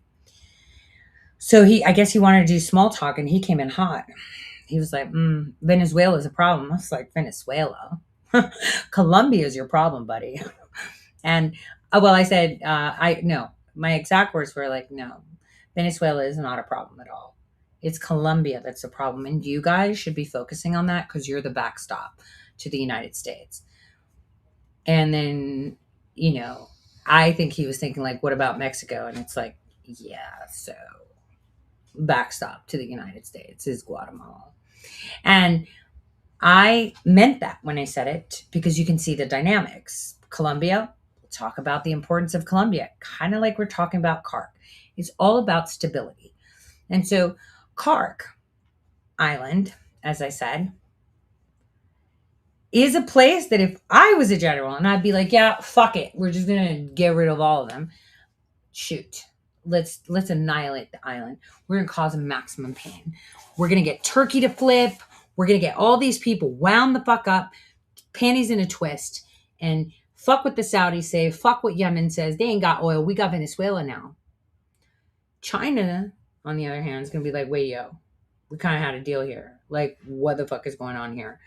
We need this oil. Like, what are you doing? Russia's going to be like, yo, we got some, but we ain't got a lot. Like, what is going on here? That would piss a lot of people off. And it would throw the whole world in turmoil, right? And we would be seen as the people that destabilize the global economy based on the petrodollar. But on the other hand, be like, yeah, pound sand, we got our own oil, come at us. Why won't you? That's not a good look. Because in every war, there's human casualties, and we have to pay attention to the humans that are involved, not the damn leaders. Because right now we've got the Game of Thrones going on in Europe, right? No more crowns. What is it? No kings. How ironic that they use that against President Trump, but it really means fuck the kings of Germany, Denmark, England, France, the co-prince of France, Mr. Twinkle Toes, geriatric lover Macron. You know, fuck all that. It's gone. We do not want that. We don't need monarchies anymore. And so, what do?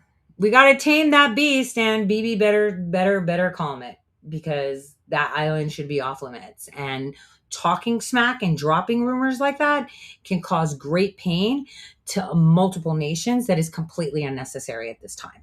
So, having said that, there's a video. Where is it? Take a look at this. Two very different stories play out inside Iran right now, and together they paint a stark picture. On one hand, the IRGC is back to seizing foreign vessels, this time a ship flying the flag of Eswatini, or Swaziland, accused of carrying more than 350,000 liters of smuggled fuel through the Strait of Hormuz. It is the latest in a series of maritime interceptions as Tehran tries to flex control over one of the most important waterways on Earth. But at the same time, Iran is struggling with a deepening internal crisis. Water reservoirs at record lows. And now one of the country's biggest dams, Karkeh, has been forced offline, with electricity production now literally grinding to a halt because of the decrease in water.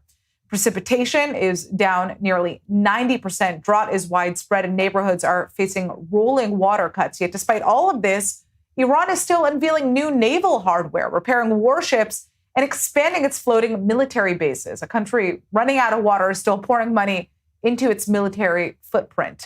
Well, joining us now is Khosrow Isfahani, senior analyst at the National Union for Democracy in Iran. Khosrow, help us make sense of this contrast. Iran can't keep a major dam powered because the reservoir is drying up, yet it's adding destroyers, floating bases, and new drone systems. I mean, what does this tell us about Tehran's priorities right now?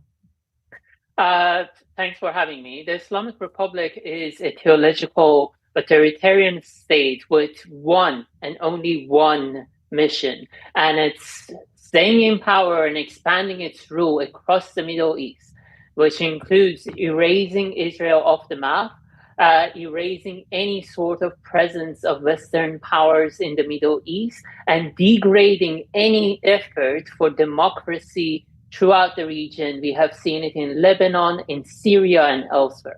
So we are dealing with a bunch of psychopaths that have put Iran on the path for destruction. They have seen the country's economy collapse under their corruption. They have seen the country drying up, not having enough water for people to drink, no electricity. Throughout the summer, we had constant blackouts hitting every major city in the country. We are dealing with a corrupt bunch that only cares about fattening their wallets and also expanding and exporting their Islamist revolutionary ideas across the world. That's one side of this story, as you mentioned. That's what the Iranians are enduring under the Islamic Republic, and its officials don't even shy away from acknowledging it. They say that we rather starve, we rather our people starve, and they're not just talking about the Iranian people, they also are willing to export this starvation to Lebanon and elsewhere. They rather starve populations to stay in power and export terrorism and war around the world. At the same time, we are dealing with a regime that has lost its trump card.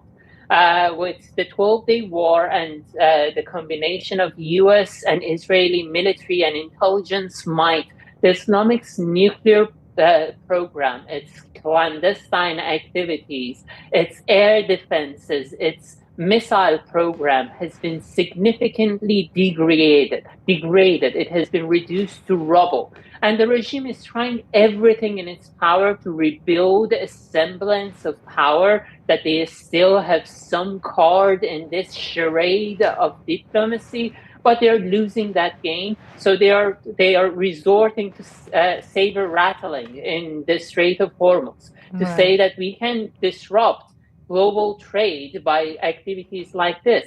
But more fearful than that is the Islamic Republic's influence and infiltration efforts around the world.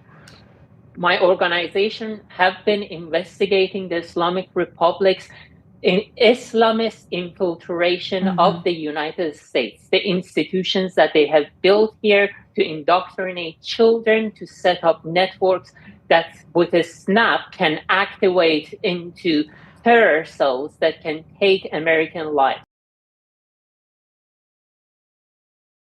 Democracy Now! Failed, and that guy failed to say that those institutions and those schools, and I did shows on them, were actually Turkish.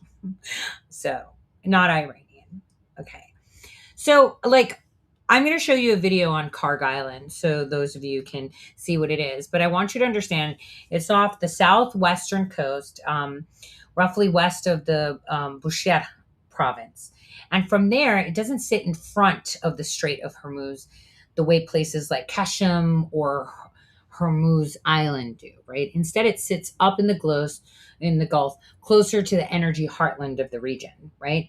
Think of it as positioned near the rib cage rather than the throat. And directly south of it, slightly southwest of Kark, is open Gulf waters. And that's where we have Saudi Arabia, and more specifically, the eastern Saudi coastline. And that approaches to its major oil infrastructure too. Abaqaq, Ras Tanura, Uvail, all they're diagonally, like, opposite Kark. So it's kind of like, catty corner. So just so you understand, it means that Kark and Saudi oil infrastructure exists in a kind of mirrored vulnerability. Pressure on one immediately reacts onto the other in, market psychology and military planning. Now, further southeast, you encounter Bahrain. It's small, but but it's strategically dense, right? We have a lot of naval assets there. Bahrain is not directly opposite Kark, but it lies within the same operational theater, right? Meaning anything that threatens Kark also lights up Bahrain's strategic radar. And then south and southeast beyond Bahrain sits Qatar. And that's another energy heavyweight, and particularly in LNG rather than crude oil, right? And Qatar, offshore gas fields and export terminals are part of the same kind of Gulf energy ecosystem. And Qatar's stability indirectly supports Qatar's and vice versa. They're not neighbors, but they're interdependent nodes on the same system. And now, west and northwest across Iraqi territorial waters lies Iraq. And through Iraq's coastline, it's extremely limited. It's still, Iraqi oil exports from Basra and offshore terminals like Al Basra Oil Terminal exist on the same northern Gulf zone. And that places Kark and Iraqi export terminals and Kuwaiti infrastructure into a tight geographic triangle of energy vulnerability.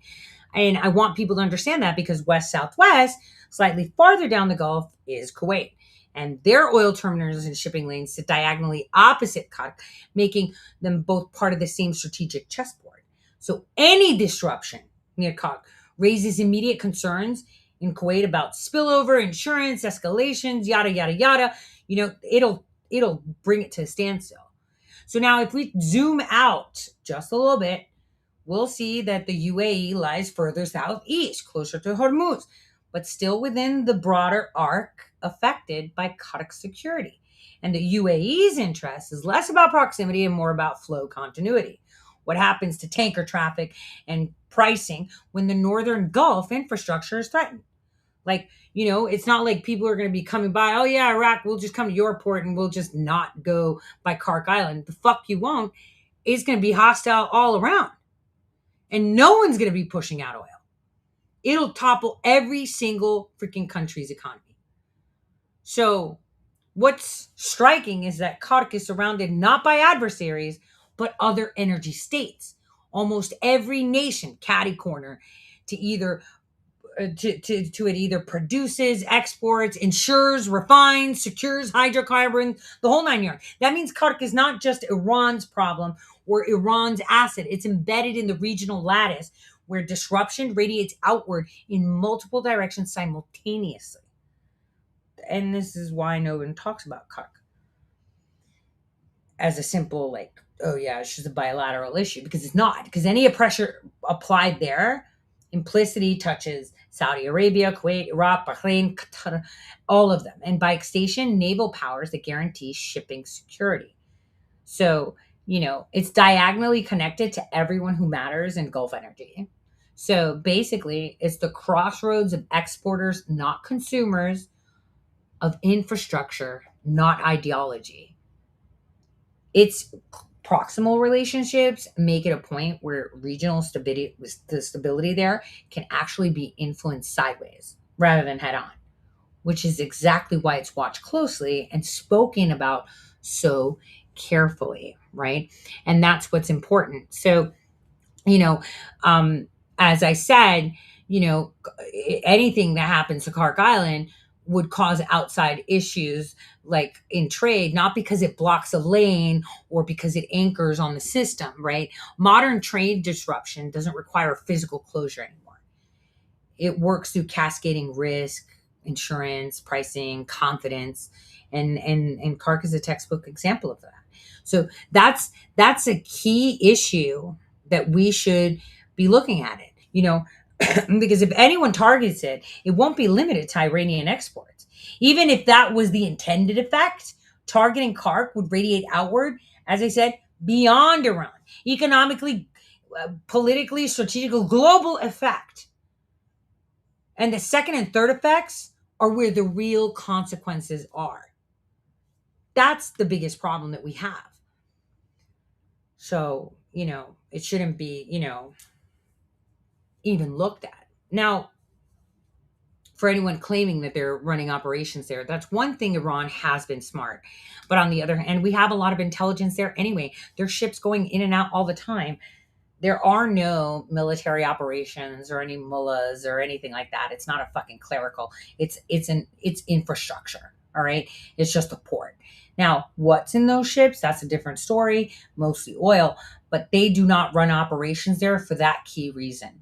They know that they've got all the regions around them have their back as long as they keep it fucking neutral.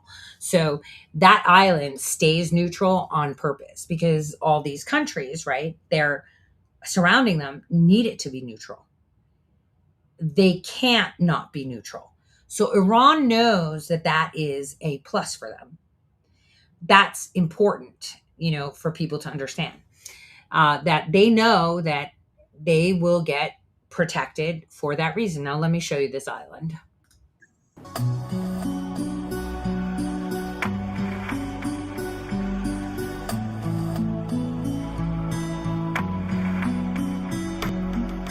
It is the beating heart of Iran's upstream oil sector and the main hub for the country's crude oil exports. To the eyes of many, Kark Island is all about pipelines, refineries, huge oil tanks, and burning flares. But in fact, this 32 square kilometer coral platform is much more than that. Kharg is also Iran's most ancient island in the Persian Gulf. Kharg Island is administered by Bushehr province, some 25 kilometers to the island's north in mainland Iran. Back in the 8th and 9th centuries, the island was a heaven for those who dived into its crystal clear waters in their quest for pearls. However, the island's history goes back even further.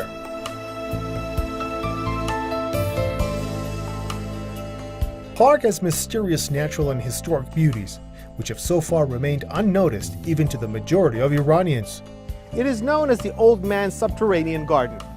Back in the old days, an old man from Kharg Island realized that he could take good advantage of the abundant spring water resources available on the island and turn this piece of land into a large vegetable farm. And he did so. But 20 years ago, the farm was gradually replaced with date palm trees, trees that continue to produce fresh dates for the people of Kharg.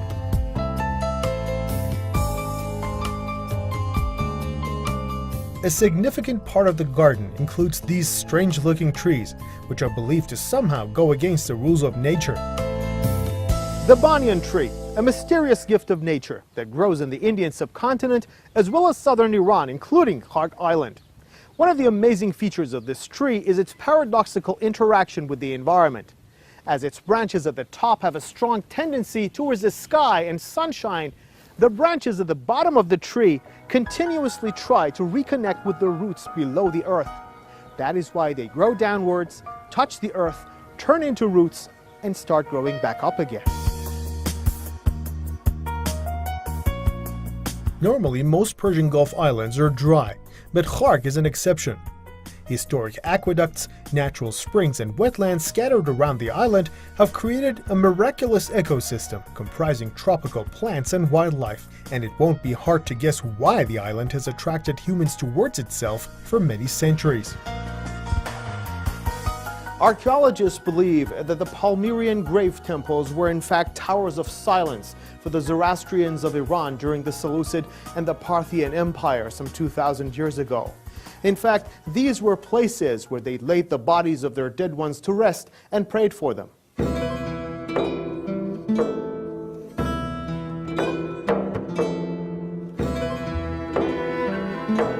Some say that human habitation in Kharg can be traced back as far as 3,000 years, with two graves that no longer exist due to the expansion of oil industry on the island.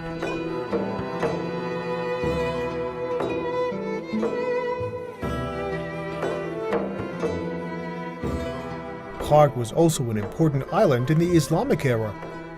Mir Muhammad Hanafiye, who is believed to be one of the sons of Ali ibn Abi Talib, the first Imam of Shia Muslims, is still very much respected by the island's both Shia and Sunni population. The building of Mir Muhammad's tomb dates back to the Seljuk dynasty some 700 years ago, and is still considered as the holiest religious site in Kharg. The island cemetery where the martyrs of the 8-year Iraq-Iran war are also laid to rest is located right next to the mausoleum. The indigenous population of Kharg comprises 8,000 Sunni and Shia Muslims. Life is usually very quiet on the island during the day due to the scorching heat. Life took a different turn on the island since the discovery of huge oil reserves around the area. However, the natural and historic beauties of Kharg still glitter like an oasis under the shadow of the island's magnificent oil installations.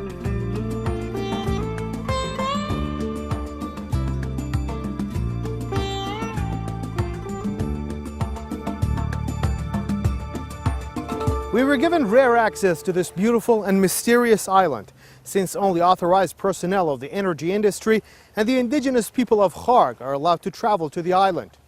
We became your eyes in this journey. Hope you've enjoyed this program. I'm Amir Mehdi Kazemi. Make sure you visit beautiful Iran. As I said, they make sure that only authorized personnel, people that work in the energy industry and the locals that are indigenous to that island are there. That's to keep the peace, and that's to stabilize the energy markets and trade. They're at least cognitive of that, regardless of what we're seeing on our screens, either they be true or not. I'm not here to tell you how to think. I'm just saying we can either accept them or that all sides exist, good and bad. Bottom line is, as I said, it is very important to understand that they have kept their side to maintain global stability. It is unnecessary to disrupt that. Now, if they're ready to disrupt it, we'll know. But if they disrupt it, then they're broke and they're dead in the water. So they're not going to do that. Now, another thing, if you notice, they said that this is where Zoroastrianism was. Well, in some historical books, that is exactly where Jesus went and learned things. And that's actually documented by the Romans, because the Romans had an eye on him because he was studying under them before he came back to Egypt and then moved on to Palestine.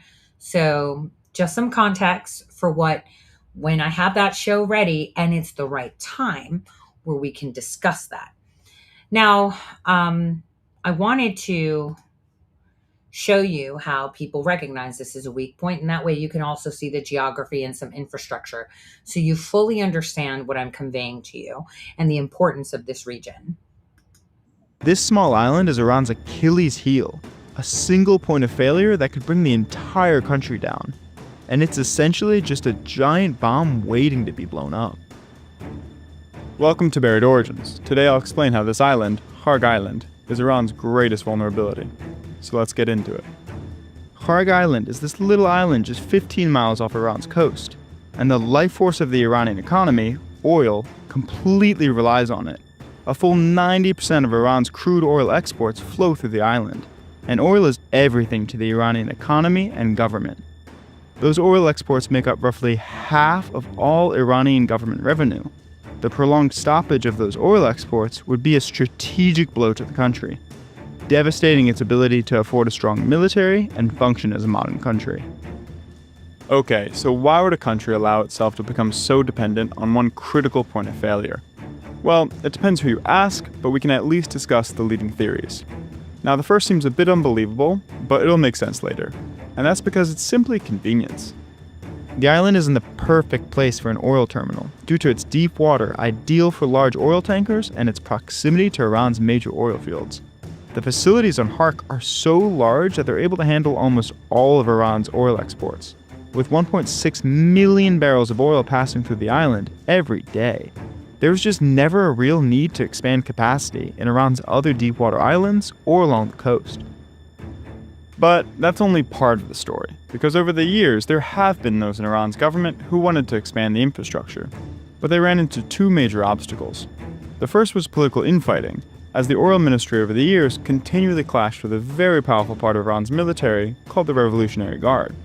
That's because in the 2000s, the Revolutionary Guard essentially took control of Iran's oil infrastructure after winning an internal power struggle. The Guard didn't care much about using revenue from oil to fund further infrastructure development, and so they essentially just used oil revenue to fund themselves. Now, the second major obstacle faced by those wanting to expand infrastructure were sanctions that the US placed on Iran, which scared most of the world's major oil companies away from investing in infrastructure. This severely limited Iran's technical ability to build complex refineries and export terminals. So, a mix of convenience and the difficulty brought on by political infighting and sanctions discouraged the expansion of infrastructure, but all of those things together don't get at the main reason why the Iranian government never prioritized expanding beyond Harg Island. And that's because the Iranian government has always thought that their enemies wouldn't be ludicrous enough to attack the island.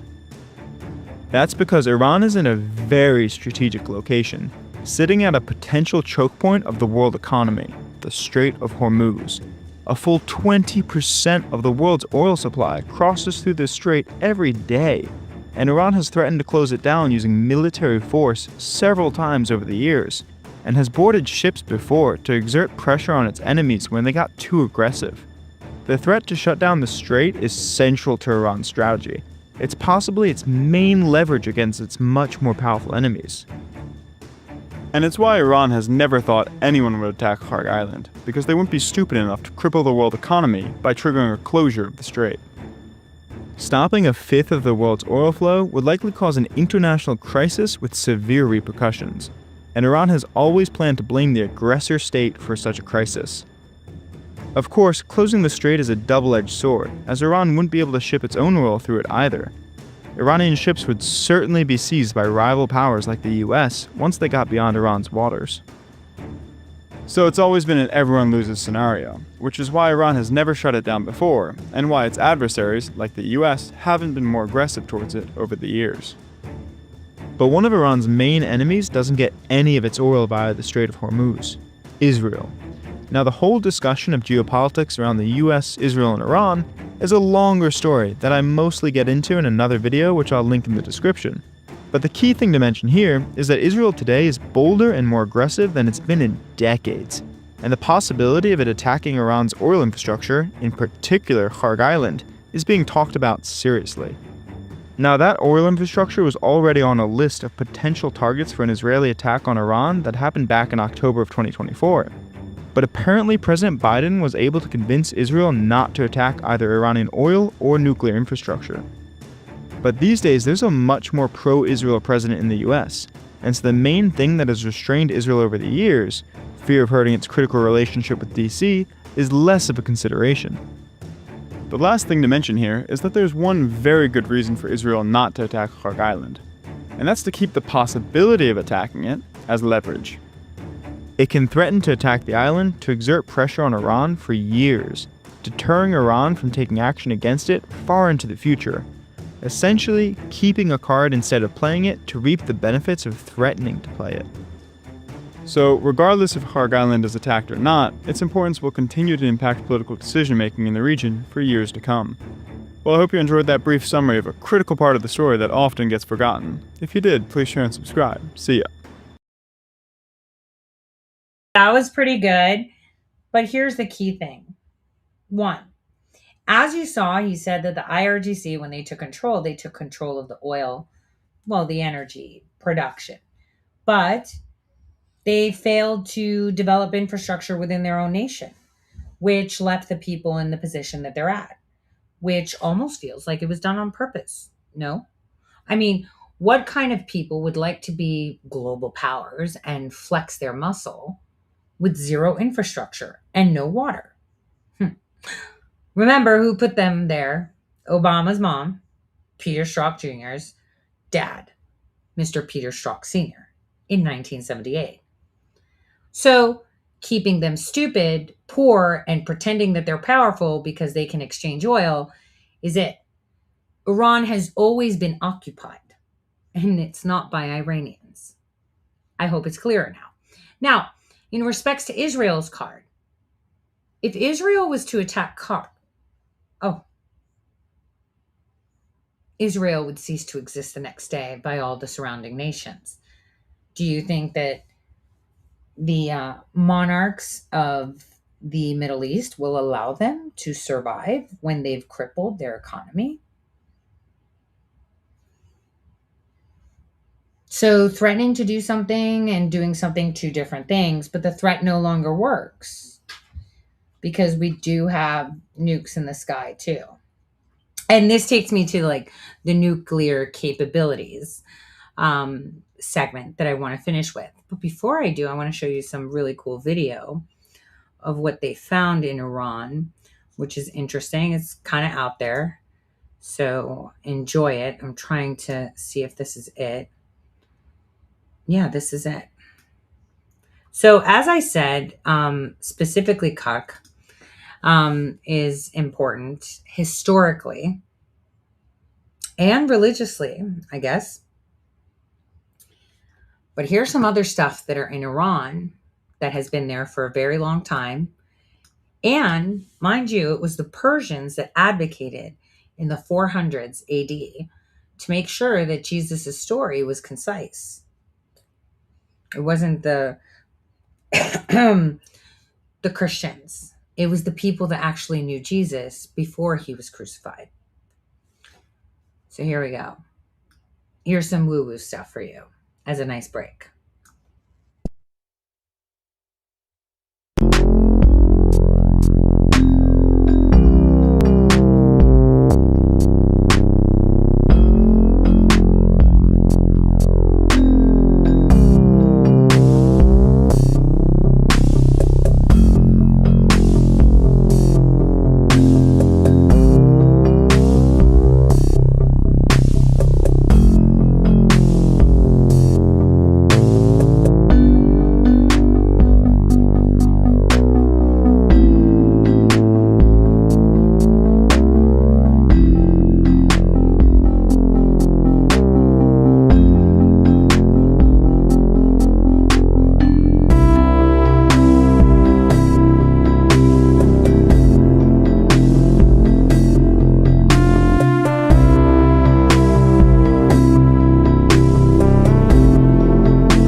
Tucked away in the bowels of the Israel Museum within Jerusalem is a small, inconspicuous artifact that, if the claims of its origins, believed by many independent researchers and scholars alike, be true, it would support the existence of a remarkable treasure, which countless individuals over the millennia have become convinced of its existence. Yet their efforts to discover this treasure were all to no avail. Yet a small ivory pomegranate, about the size of an adult's thumb, with some rather intriguing inscription still readable upon it, could possibly prove those who believe in its existence right all along. The object's Paleo-Hebrew inscription contains the divine name of Yahweh, which was used by the ancient Israelites. If authentic, then this small ivory pomegranate may be a still existing head of a scepter of King Solomon, which could have only been found within a treasure and possible tomb, which many claim still remains beneath Solomon's temple itself. What makes this treasure so incredibly intriguing, if indeed it existed, along with its gold and silver relics and the aforementioned scepters and canes, was that with this collection has long been claimed to have been the storage place for the Ark of the Covenant, whose location is also continually debated by many different fields of interest. The scepter's head's authenticity has, predictably, been dismissed by some and argued as real by others. Yet having first came to the attention of the public over 30 years ago, its discovery and possible incredible origins have received a suspiciously low level of media attention. Paleographer André Lemaire initially stumbled across the ivory pomegranate in 1979, for sale in an antiquity shop in Jerusalem. Lemaire published a note on the object in the French scholarly journal Revue Biblique in 1981, and by his 1984 issue of BAR, the inscribed ivory pomegranate was really beginning to be looked at seriously. For 15 years, the inscribed ivory pomegranate could be seen at the Israel Museum, displayed in a special room with a direct beam of light on it. In 2005, however, a committee comprised of Israel Antiquities Authority and Israel Museum scholars published a report in the Israel Exploration Journal concluding that the inscription was a forgery. However, this claim by the individuals who forensically examined the object originally were later redacted, stating they could not confirm its authenticity, yet were reluctant to state it as authentic. Yet regardless, it is now curiously protected and not on display. 12,000 years old body of an Anunnaki king found completely intact? This discovery of the body of an Anunnaki king was made completely by chance in 2008, and if we know what happened, it is certainly thanks to the Russian media and the television press. It happened in Kurdistan, Iran, a country quite close to the world, at least in the Western world, but in good relations with Russia. The finding was hidden until today. We get to know what has been published by the Russian press. The discovery was made during the foundation of a house. A mausoleum containing 3 coffins was found, and after making more concise excavations, the remains of an ancient civilization and the ruins of a city were found in a layer of earth. Archaeologists determined that the monument and the city were built between 10,000 and 12,000 years ago, a date quickly revised by the Islamic authorities after the find's publication in the Russian press. The Iranian authorities publicly stated that the ruins were 850 years old, which obviously does not correspond to the facts and is, again, an official lie. Of the 3 sarcophagi found in the mausoleum, we only have video evidence of the first 2. We know nothing of the third, nor of its content, nor of who was inside. As you can see, it is very difficult from the video to determine the height of the individual, although they appear to be very tall. Both seem to be in a state of suspended animation. One wears a crown, suggesting that he was the ruler of the city and was buried, as can be observed, with his sorcerer, which leads him to conclude that in the third sarcophagus must have contained his wife, the queen. There are gold coins placed in the eyes of the king, which is a well-attested habit of antiquity. This is a first blow to the official lie that the ruins are from the 12th century. It can be observed that the body has Caucasian features, but copper skin. The second individual in the sarcophagus shares these same characteristics. It looks like they are adorned with gold and precious stones. These ornaments carry a cuneiform script that is not identifiable but has been translated, which tells the name of the second man found in the second sarcophagus and his profession. The royal sarcophagus seems to be clothed with gold or metal, and near the monarch a gold casket can be seen encrusted with strange gems, just like those found adorning the king. Is this the first real evidence of the knowledge bearers? Were these beings who lived before the Great Flood and linked with the people and were directly related to the development of human civilization? Or is it just another fake news? Leave us your comments. Surprisingly, this is not the first time that we have seen videos that claim to depict ancient mummies excavated by the Soviet Union. While the majority of them are certainly hoaxes, but few of them are really fascinating and intriguing. 12,000 years old body of an Anunnaki king. So you know what's funny? That excavation happened in 2008. Do you guys remember Hillary Clinton's emails that have been FOIA'd where she's asking to find the location of Nimrod? I'm just jogging your memory because I know all of you know about that. And that happened in 2008 and nobody talked about it. So I'm not saying that it's real. I'm not saying that it's not, but I'm just saying, hey, that's a pretty interesting correlation right there. So let me take this intermission banner off for a second. So what we're seeing in Iran right now is a bunch of protests, right? And a bunch of rhetoric surrounding it. And to be fair, nobody knows what's going on. In fact, you're not going to be able to know what's going on. It's hard to understand what is going on. And, people are going to tell you, this is the fog of war. It's 5G warfare. Dude, that's like an old way of stating what is really happening. See,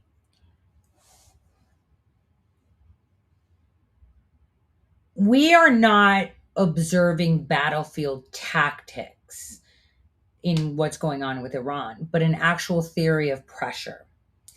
And it sits squarely in the domain of strategic coercion rather than conventional warfare. We have their dams, their water systems, their really bad and outdated infrastructure.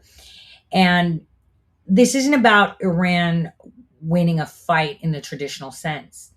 It's about shaping behavior by exploiting the structural vulnerabilities that they have. And that distinction matters because it actually explains both the attraction and the danger of the way we think of things. See, we have Iran's water crisis, and that's real and severe.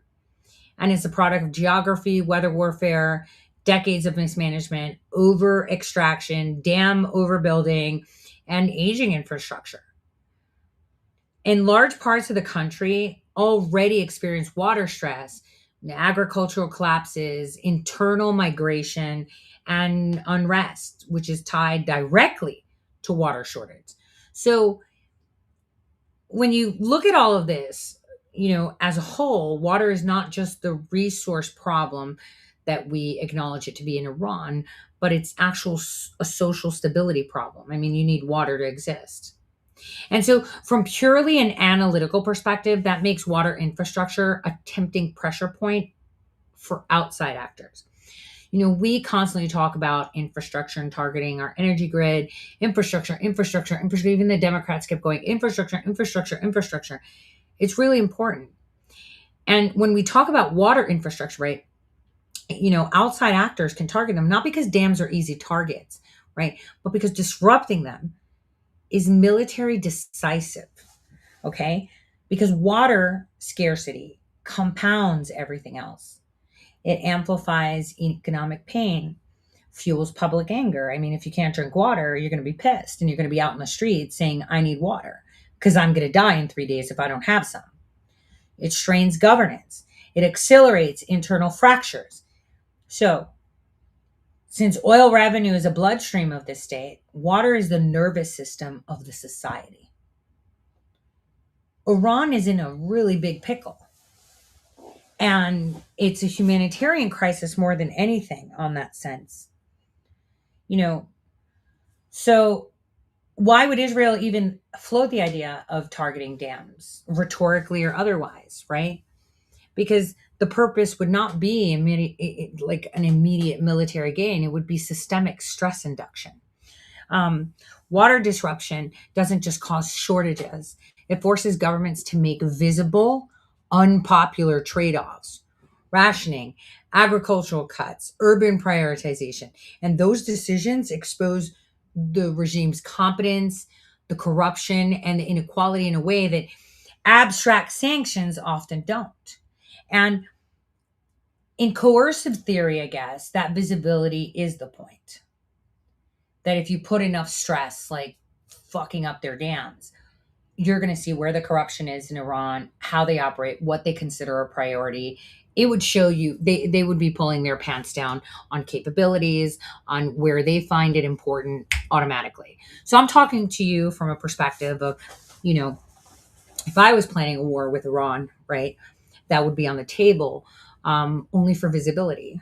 Though the consequences of that are severe to the human population. And, when we have conflicts with other nations, right, it's really important for us to understand that there are humans involved. And there are very few nations in this world that have complete disregard for the human casualties. I don't know. They think they're better than everyone else and so on.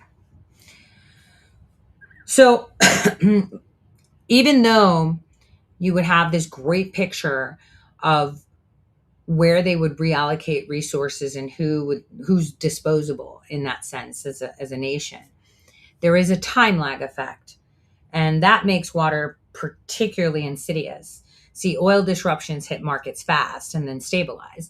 Water disruptions unfold slowly and unevenly. They create prolonged pressure rather than shock. So, for any strategist thinking in terms of internal recalculation, water stress looks like a lever that keeps turning even after the initial action is over. And that's the crucial point. This is exactly why such ideas are more often talked about than acted out in the open. Because if you want to be like, yeah, we want to get rid of the IRGC, let's just bomb their dams and they won't have water. Okay, so say you get rid of the IRGC. Now what does the whole nation do with no water? Yeah, fuck them. That's not a good answer. So targeting water infrastructure crosses a different moral and legal threshold than targeting energy exports. Even though the energy exports, if we were to target Khark Island, it would have repercussions that would be global and almost instant. Within 48 hours, we would be having severe issues and it would not be good. But it is something that can recoup in a shorter period of time of 3 to 6 months, as opposed to busting their dams and destroying a huge historical piece of land and its people. So, energy infrastructure, as we said, is tied to the state revenue and military capacity. Water infrastructure is tied directly to civilian survival. So we should be very careful when we have these discussions. And even the perception of intent to weaponize water should be globally condemned. Not just for adversaries, but from allies and neutral states alike. No one should be okay with this. Now, there's also a very big backfire that can risk. See, water stress doesn't reliably translate into regime compliance. More often it produces nationalism, siege mentality, and radicalization. So governments under existential domestic pressure tend to externalize blame and escalate abroad, and they don't concede. And so from a cold strategic standpoint, that makes water coercion unstable and extremely unpredictable. Because while the nation of Iran, if you were to do this, would retaliate, fearlessly and not giving zero fucks because their country is all going to die within 72 hours with no water, The backfire could also be the neighboring nations and all other nations. I mean, maybe that's why it's saved for last, huh? Now, this is again why this idea often appears as rhetoric than actual policy. So when I hear rumors of dams or water systems, they're often not signaling an imminent plan, right? These rumors are signaling awareness of vulnerability. And it's kind of like a threat. We see where your system gives way. And that reminder alone can have a deterrent value without ever being acted on. And so it's pressure without fingerprints. To be fair, though, we did the pressure without fingerprints per se, not fingerprints. We do have fingerprints. We got Maduro. Put everyone in a titty frenzy. Like, holy shit, they just swooped in there, got the guy in the middle of the night while listening to music, and they didn't lose any equipment or men. Fuck, they can snatch us out of the toilet. And yes, we can. And we just flexed that. And everyone's like, damn. But that was the whole plan. This is why we had that episode. Now, I want you to also understand that sometimes when we hear things like this, it's internal messaging. Function is what's key here, because talking about water infrastructure reframes the conflict as one of regime responsibility. So if a population is already angry about water scarcity, externally, the rhetoric that highlights infrastructure weakness implicitly points the finger back at domestic mismanagement. So again, this is narrative warfare, not kinetic warfare. So having said that, even though their infrastructure for their dams that we've known for over a decade are not at best shape, it's not like they're going to break right now. How timely would that be? So I want you to understand that this kind of method in using the threat that impacts civilians, not military or state pockets, it expands the psychological battlefield by moving the conversation from weapons to survival systems, right? And it also signals leverage without incurring the costs of actually using it. And on top of that, it keeps escalation ambiguous. So it's high enough to intimidate, but vague enough to deny. Like, why would we do that?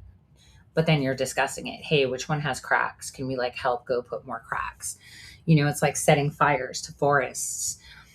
But ambiguity, though, cuts both ways, because once water becomes an accepted topic of strategic discussion, then everyone loses any insulation. Every country has dams. Every society depends on water system. And normalizing that line of thought erodes a taboo that exists for good reason, of course. And that's why it's serious that in strategic circles, like at the CFR, the Atlantic Council, or at the University of Tel Aviv, discussions like this, should not be had. Water infrastructure sits in a category similar to nuclear rhetoric, invoked carefully, rarely acted upon, and understood as a last resort pressure point, not a practical tool of actual war. And it's important that I make that mention because, today the news was being, going around like, oh my gosh, Trump said, don't be firing nuclear capable missiles. And it's a reason he used that. So let's start with the phrase that keeps showing up in headline: nuclear capable missile. It sounds precise, but it isn't. In fact, it's one of the laziest and most misleading terms in modern security reporting, right? The phrase collapses two very different concepts into one emotional object. A missile can be nuclear capable without being nuclear armed. And that distinction matters enormously, technically and politically, but it disappears the moment it becomes the goal, right? Because a nuclear capable missile is simply a delivery system whose design allows it to carry a nuclear warhead. That's a structural engineering property. Payload capacity, reentry vehicle compatibility, like guidance tolerances, survivability under heat and vibration. Those are deciding factors. None of that tells you what's actually mounted on the missile at launch. So a nuclear missile, by contrast, is a missile that is currently armed with a nuclear warhead. That's an operational status, not a design category. It's temporary. It changes day to day, hour to hour, sometimes minute to minute, depending on alert posture. And here's where the media shortcut becomes dangerous. When a country tests nuclear capable missile, headlines often scream, nuclear missile test, even though the test vehicle almost certainly carried a conventional dummy warhead or a ballast mass or an inert reentry body. And because the test is about flight dynamics, not detonation, you don't test nuclear weapons by casually launching live warheads, right? Nuclear testing is tightly controlled, as we know, heavily monitored. It's not like you're going to go bomb more islands like we did in the 50s and then test it on your sailors, or bomb, Nevada, Arizona, Bikini Bottom. Anyway, nuclear testing, as we know, is tightly controlled, right? And it's politically radioactive in its own right. Missile tests are about propulsion, guidance, staging, and range. So when we hear, North Korea shot off another missile, they weren't targeting, it was a dummy warhead. That's what they're fucking doing. And I'm trying to tell you this because it's important that we discern the differences. Because it's all about gaslighting the public and instilling fear in people when it's completely unnecessary. All of these nations deploy missiles. I mean, I could probably tell you that maybe Bulgaria launched a couple today just to test it out. Qatar did, fucking Oman did, South Korea did. They all test the capabilities. It's not a big deal, but you only hear about it from nations like Russia or North Korea and stuff like that. I got some kitty hair on me. So it's important for us to make that distinction. So, because it's about flight dynamics and not detonation, you're not testing nuclear weapons, right? You're not casually launching live warheads. Nuclear testing, mostly done in space now, but anyway, it's important to understand that its intention far more often than people want to admit. Nuclear missile activates Cold War reflexes, mushroom clouds, annihilation, Hiroshima, existential threat. Nuclear capable missile sounds bureaucratic, technical, and boring. So media incentives, incentives don't reward accuracy. They reward engagement. You see it with your stupid influencers, telling you, oh my God, this is breaking. And it's like, what? Oh my gosh, this. It's like, it's just clickbait. And so engagement thrives immediacy and dread. Now, the average, listener or reader doesn't parse capability versus deployment, right? They hear nuclear and the emotional conclusion arrives before the factual one even gets a chance to make an appearance, okay? So there's also very good geopolitical utility to this imprecision. When a rival state launches a nuclear capable missile, framing it as a nuclear missile implicitly suggests escalation even when none occurred.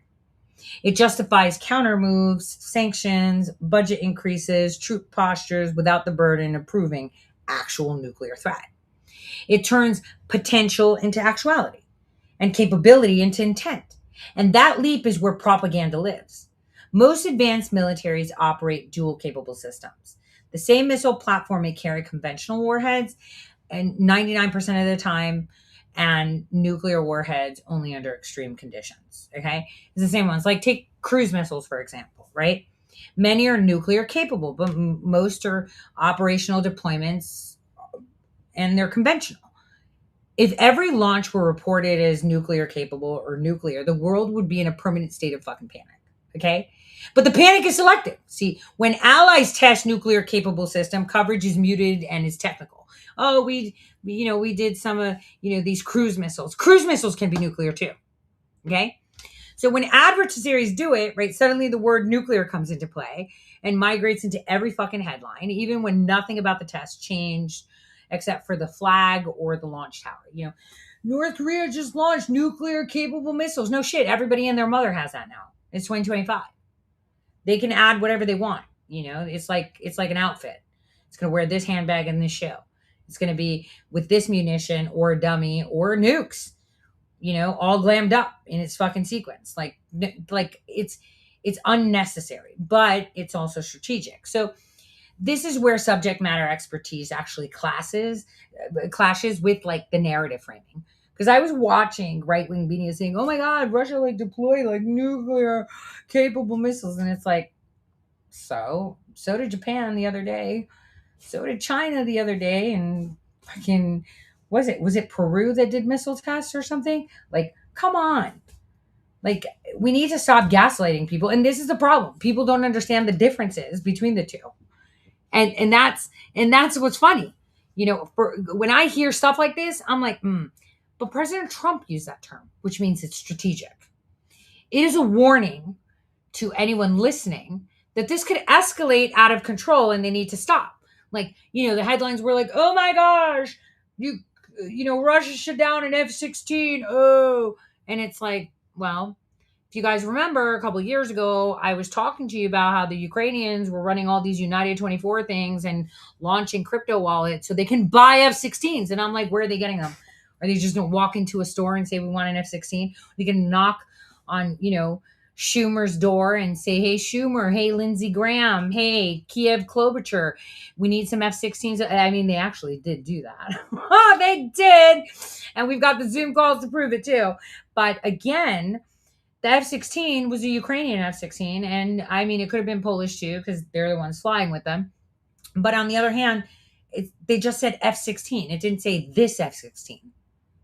Like most Western nation and African and Middle Eastern and Asian nations have F-16s that they bought from us. So that's the problem. That they're using specific terminology. Like the media was like, F-16 shot down by Russia. And then President Trump was like, yo, nuclear capable missile, which was important to say, hey, stop fucking around because y'all are going to fucking find out from Russia. Like calm your titties. So that's what is important.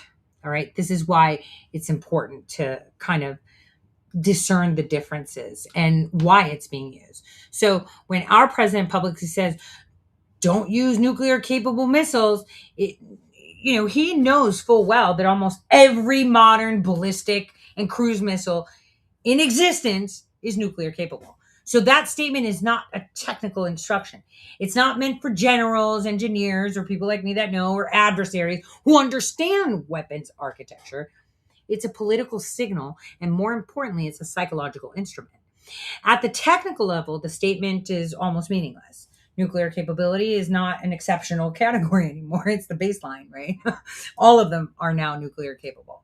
So if you tried to fight a modern high-intensity war right now while excluding nuclear-capable systems, you would effectively be disarming yourself, okay? The guidance systems, propulsion stages, payload tolerances that make a missile nuclear capable are the same qualities that make it accurate, long-range, and survivable. And our president knows this. All presidents know this. And their military advisors certainly know this. So when the phrase is used publicly, it's not ignorance, it's theater.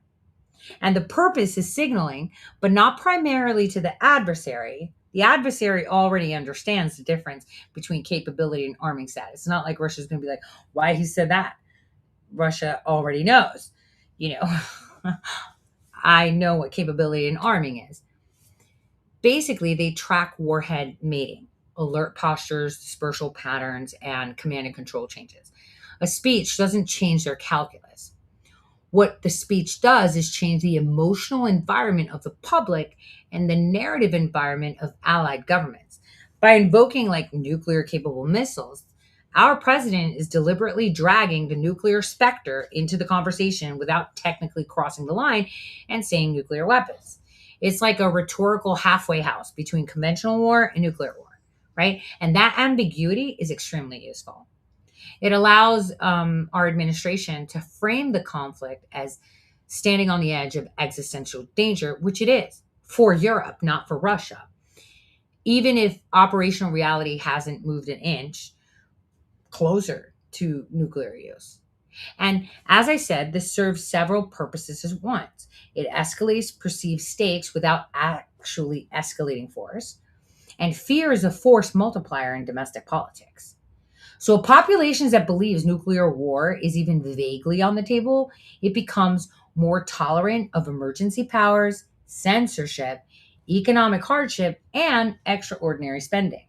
So by President Trump saying, hey, Russia, you shouldn't be sending nuclear capable missiles to Ukraine, the neighboring nations' populace, not their generals, not their politicians, you know, and the Ukrainians themselves, like, what the fuck? He's using like nuke capable shit. Holy shit, we're gonna get nuked. It's gonna be like Hiroshima. We're never gonna have kids. We're gonna be wiped out of existence. There's gonna be fish with 3 eyes and, you know, whatever. And that's key, because it's being stated, you keep fucking around, you may be finding out, and you're not telling your people. You're acting like, oh, we're gonna win this war. And it's like, no, tell the truth. Ukraine was created and it was captured a long time ago just for that. And you know, when I saw Denmark posturing like, oh yeah, America, you could come for Greenland. Well, we're gonna kick you all out of Europe. And it's like, all right, let's fuck around and find out. Let's take out our bases and let's see how your violation of the Minsk agreement with the shit you did in the Ukraine will pan out for you. You're gonna get smoked in a heartbeat.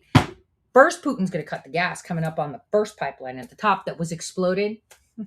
Remember that? Okay. Then next, he's going to come from all ends. You're all fucked. Ukraine, half of it is going to go to him. Poland's probably going to seize the other half when shit settles. And Putin's going to be like, listen, I'm nice. I'm going to stop because you're all a pussies. And you have your little knives to come after me. That's basically it. I'm just saying. This is how I would see it. But again, going back, like I said, it served a really good purpose where dissent within those nations around there becomes easier to marginalize when it's implied that the alternative is annihilation if you don't stop fucking around.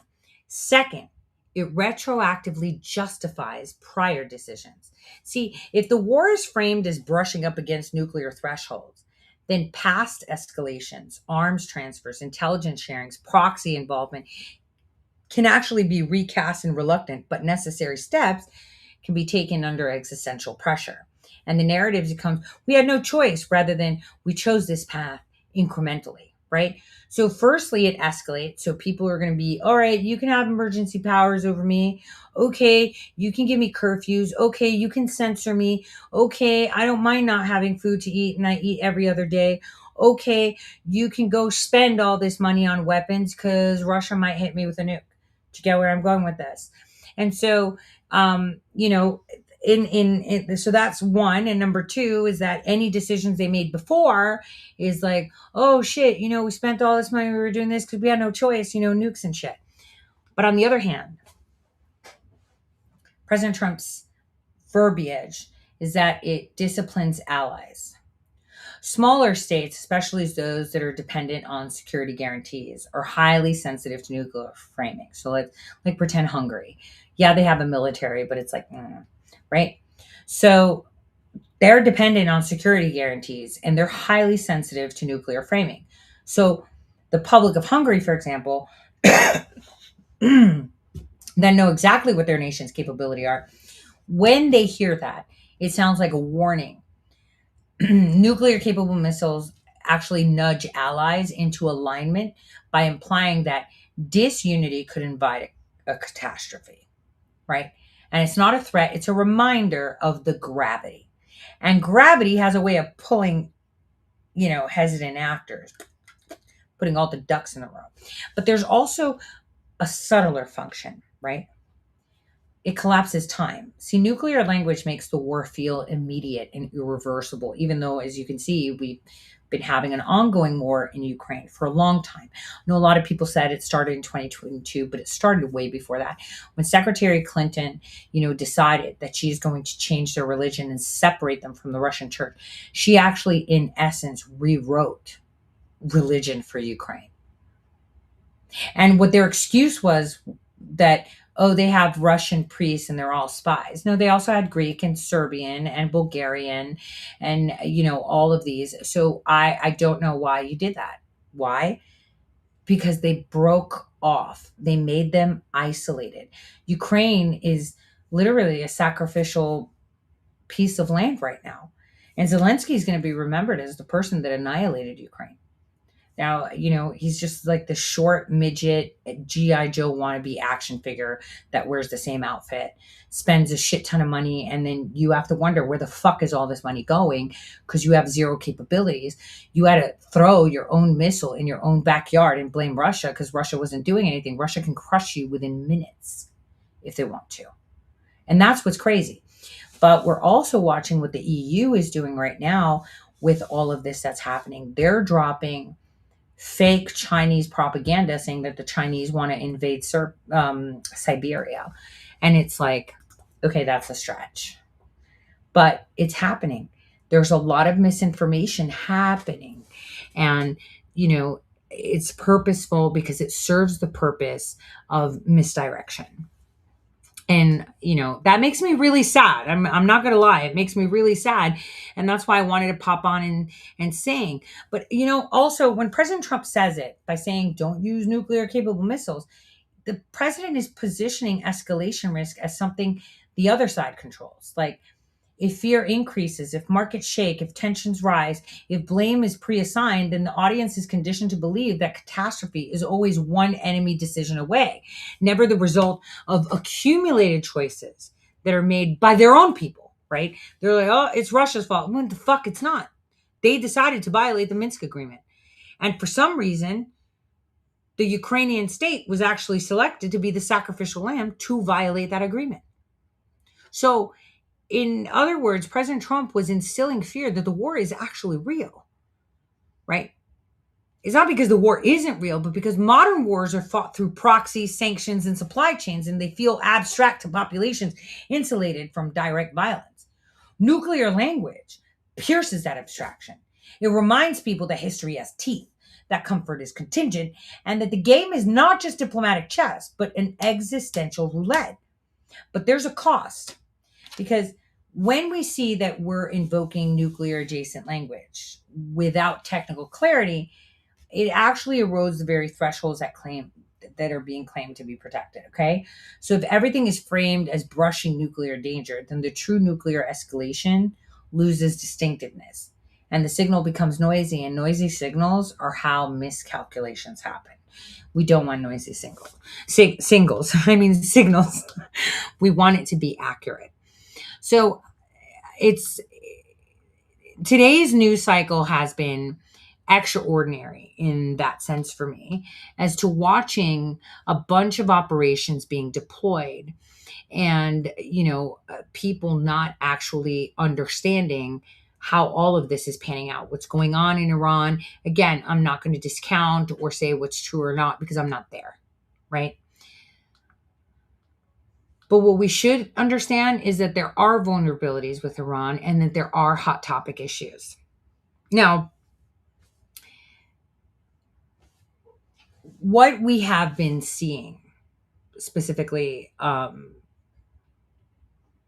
the world is that there are a lot of issues that are happening, and there's a lot of noise and a lot of conversations, and it's not all loose talk. It's actually designed ambiguity, and it operates from a level above battlefield tactics. Now, one might say, PSYOPs officers are very familiar with these things. They know how it operates. They know how it works. But that's not true. They're not all very smart. Okay? When I hear people saying I worked in intelligence, not all of them are very intelligent. Okay? They're not.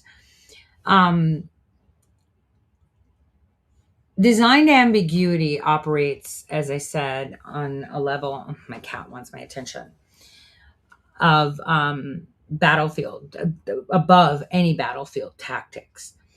And this kind of power is exercised through uncertainty, not force, right? And uncertainty, when it is sustained, right, is more destabilizing than bombs because it totally corrodes any judgment. At the grand strategic level, modern power no longer announces itself clearly, right?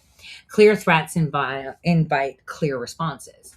Clear red lines demand enforcement. This is where I stop, you enforce it.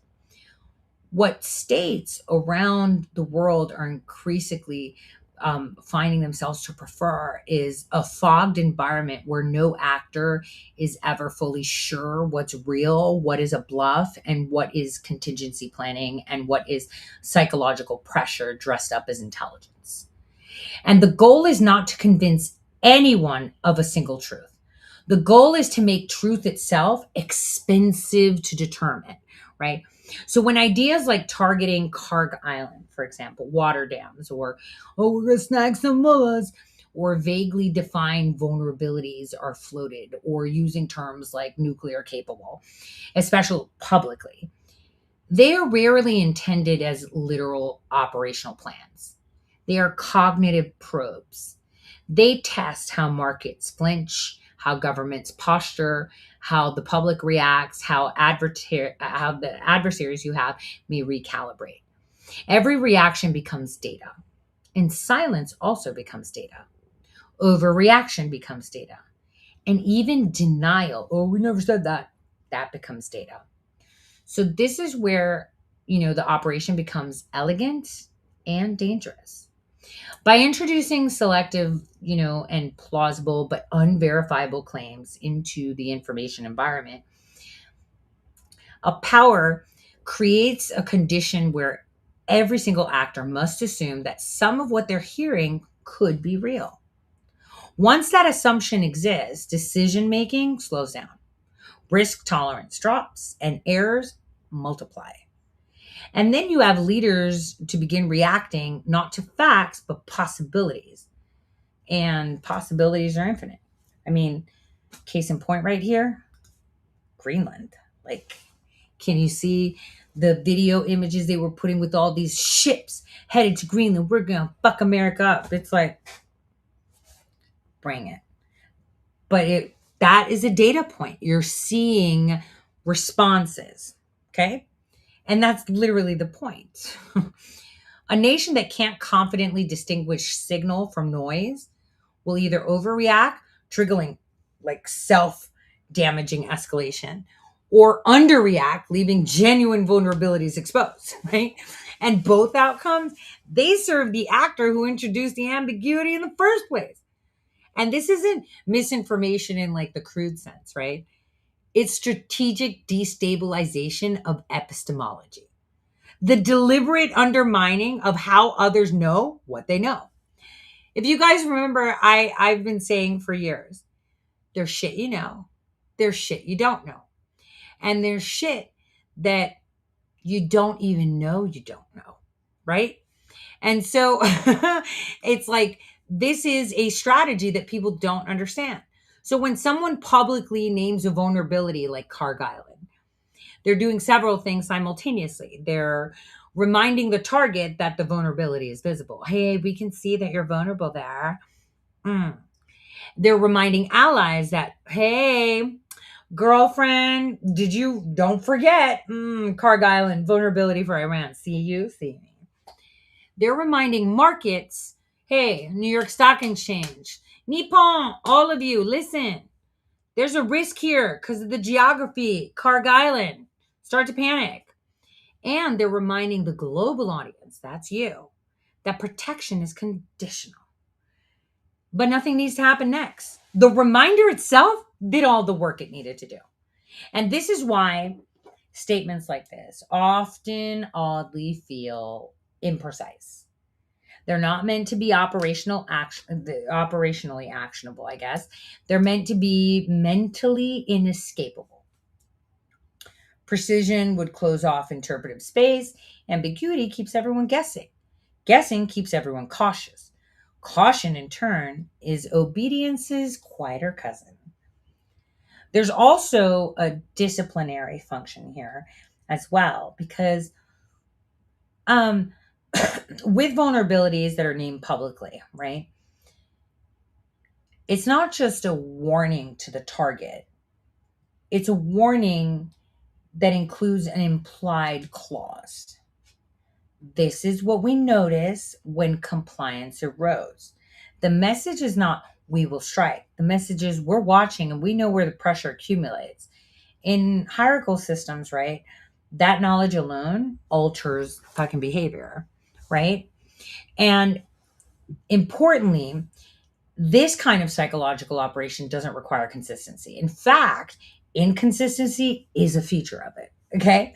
When different officials say slightly different things, some more aggressive, some more restrained, the audience tries to reconcile. And that reconciliation effort like consumes cognitive bandwidth and creates internal disagreements. Meanwhile, the initiating power retains freedom of action. Ambiguity buys optionality. At a state level, right, this would produce a coercive effect. Intelligence agency have to now spend resources evaluating whether the rhetoric reflects planning or theater. Military planners must hedge against contingencies that may never materialize. And political leaders must reassure the public without revealing ignorance. And all of this drains coherence. And all of this increases friction. And none of this requires one single missile.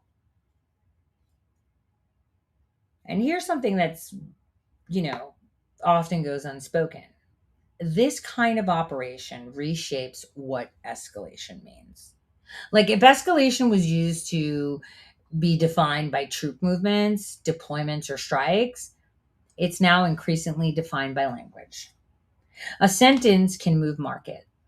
A phrase can trigger insurance withdrawals. A rumor can repossession fleets, like we saw today going to Greenland, allegedly. When language itself becomes a lever, states learn to wield it carefully, but also aggressively. And this also creates like a low-grade crisis environment. Nothing's ever calm, but nothing's ever clearly at war. Populations adapt to anxiety as a baseline condition, right? That normalization of unease in itself is a strategic asset. People who live in constant uncertainty are easier to guide, easier to fatigue, and less likely to demand clarity from their leaders. They're just like, yeah, we've just been like Ukrainians. They're out drinking, they're partying, they're doing their thing, right? They're like, yeah, war. It isn't until someone got struck in a building very precisely without any extra deaths, just the intended targets. They're like, holy shit, this shit's like really real. And their reaction isn't like screaming and in panic. They're just like, oh shit, it just hit me, right? That all this time, the war thing is actually a real thing. So, because they've been in this like, low grade crisis environment because only certain areas are war torn, right? They've been able to adapt to anxiety, better. It's kind of like how I said, and they've killed this research that if you're like 20 to 30 pounds overweight, you're less likely to get cancer because your baseline is at a point of constant stress on your body. So when cancer occurs, your body is better to handle that stress and target that stress than those that are average weight or extremely overweight. So because you're constantly in stress. Anyway, so that's one part, right? That persistent anxiety. There's also misdirection. See, by focusing attention to certain vulnerabilities like oil terminals, dams, islands, attention is drawn away from others. So public debate will actually fixate on visible infrastructure while less visible levers like financial system, data flows, legal mechanism that operate quietly in the background are targeted. And psychological operations are as much about what you make people look at as what you make them fear. And fear is also crucial here. Not panic. Panic is destabilizing and unpredictable, but managed fear. Managed fear sharpens compliance while preserving order. It keeps adversaries cautious and allies aligned. It justifies extraordinary measures while appearing reactive rather than proactive. Oh, we didn't choose this. They'll say, oh, no. Circumstances forced our hand. Circumstances, of course, that were rhetorically constructed. Almost like Greenland. Again. See, the most effective version of this strategy is when the initiator doesn't fully commit to whether the threat is real. Internal ambiguity protects against credibility traps. If challenged, the claim will be walked back like a misinterpretation. If unchallenged, it functions as deterrent. So either way, initiating power loses nothing. So this is why modern psychological operations often look sloppy to outsiders. But they're not sloppy. They're intentionally deniable. Again, you must read my article talking about Inga. Precision would invite accountability. Vagueness invites compliance. And at the highest level, this strategy actually aims to create a world where no nation feels secure in its understanding of the strategic environment. They're just like, what's happening here? And when that condition actually holds, power occurs to the actor most comfortable operating in uncertainty, usually the one with the deepest intelligence networks, the most resilient economy, and the greatest narrative tech. Now, that would, we have a lot of candidates for that category. I guess one of them is the United States, but through deception, war too. But it's important for us to understand that, a lot of the things that we're seeing aren't real. And here's like a little bit of an uncomfortable truth. Sometimes misinformation is not about deception at all, okay? Sometimes it's about forcing a reaction that reveals the truth. Example. I've kicked the hornet's nest many times on purpose. I'll say shit that's completely out of character, but some people think it's in character, like that I would say that purposely in order to get a reaction, because the reaction to something is exactly it. See, in this case, when you force a reaction, truth is revealed, right? If a state scrambles defenses, shift deployments, I don't know, like Germany and Denmark and them, or alters policy in response to a rumor or a statement, it's just exposed what it fears the most. And that information is priceless.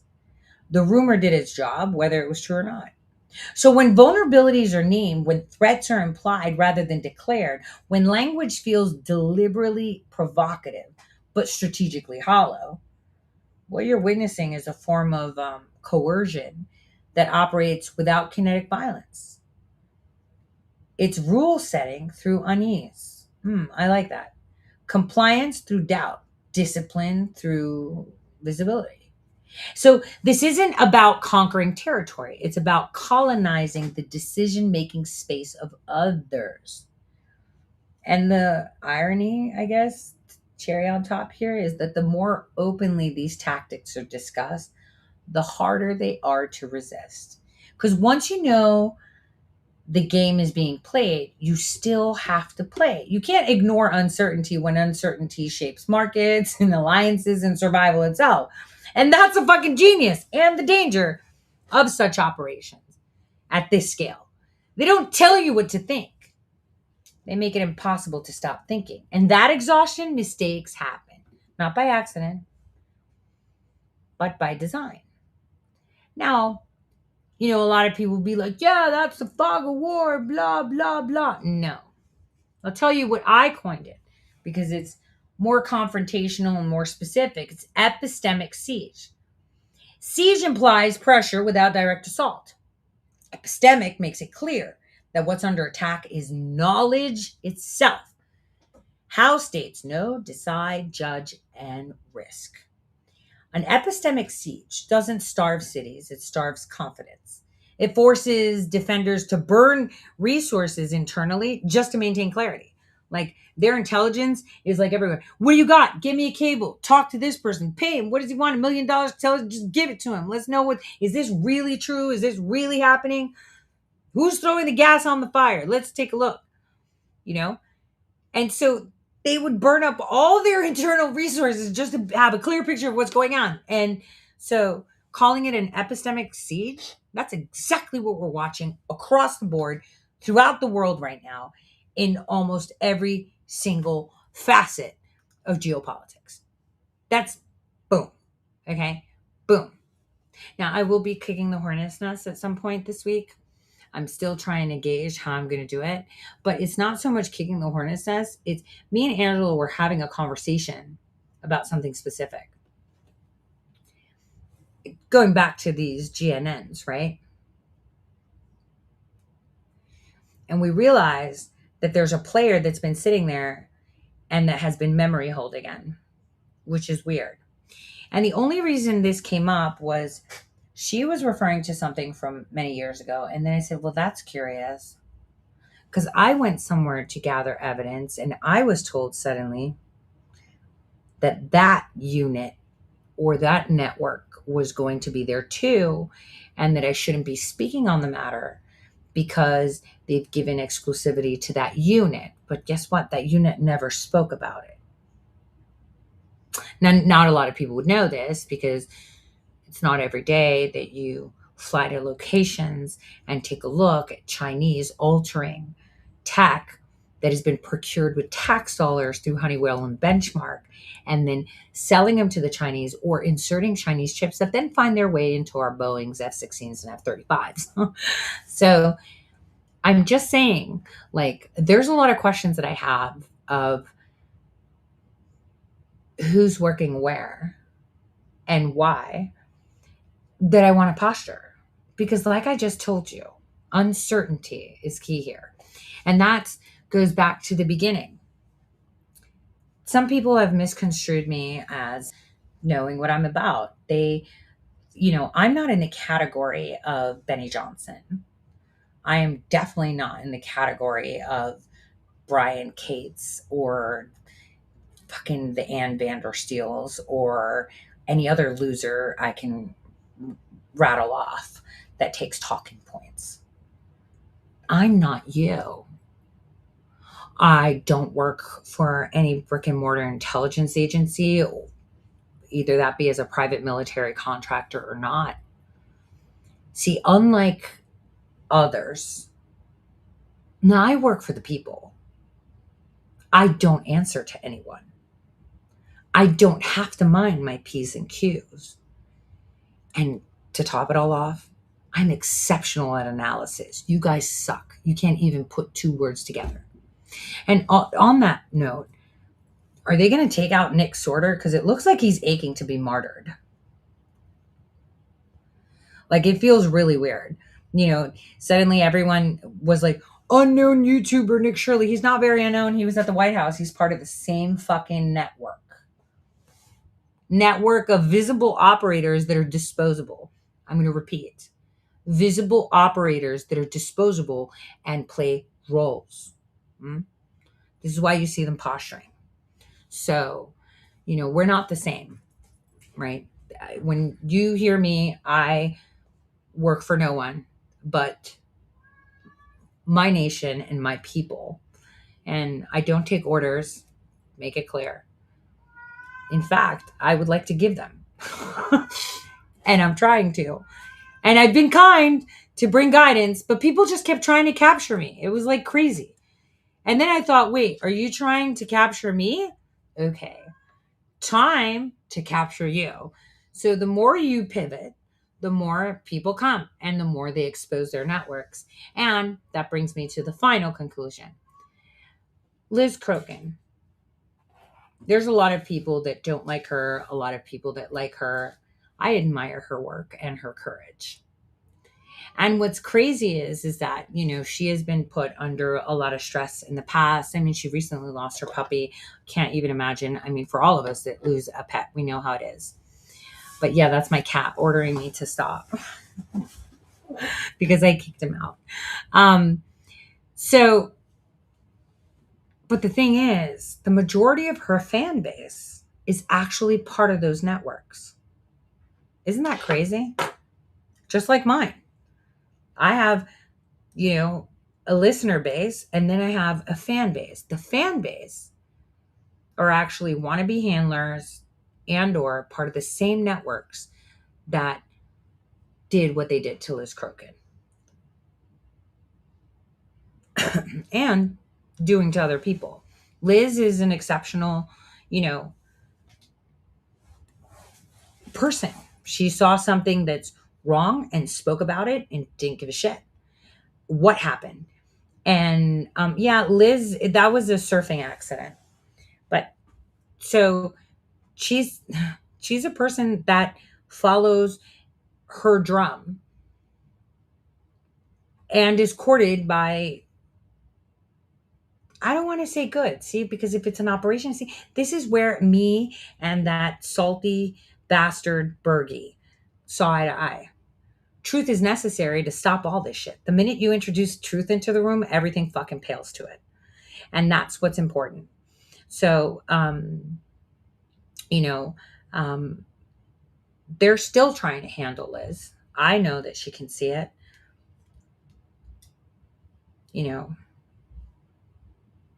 She's a good person. She did good. She did good. And there's a lot of other people that have been doing good as well. And and there's a lot of people that want to think they're doing good. And when you're doing good for clicks or going for drinks or, you fail. Always. And forever. Now, I'm not going to say it.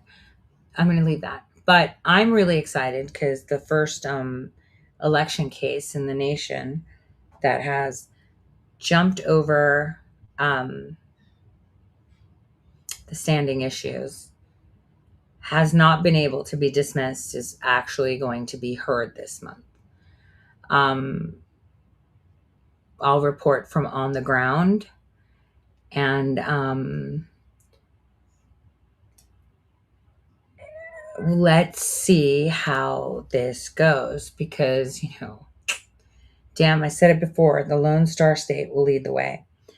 I hope all of you who pray keep our president in your prayers. I hope all of you that pray are keeping Tina Peters in your prayers.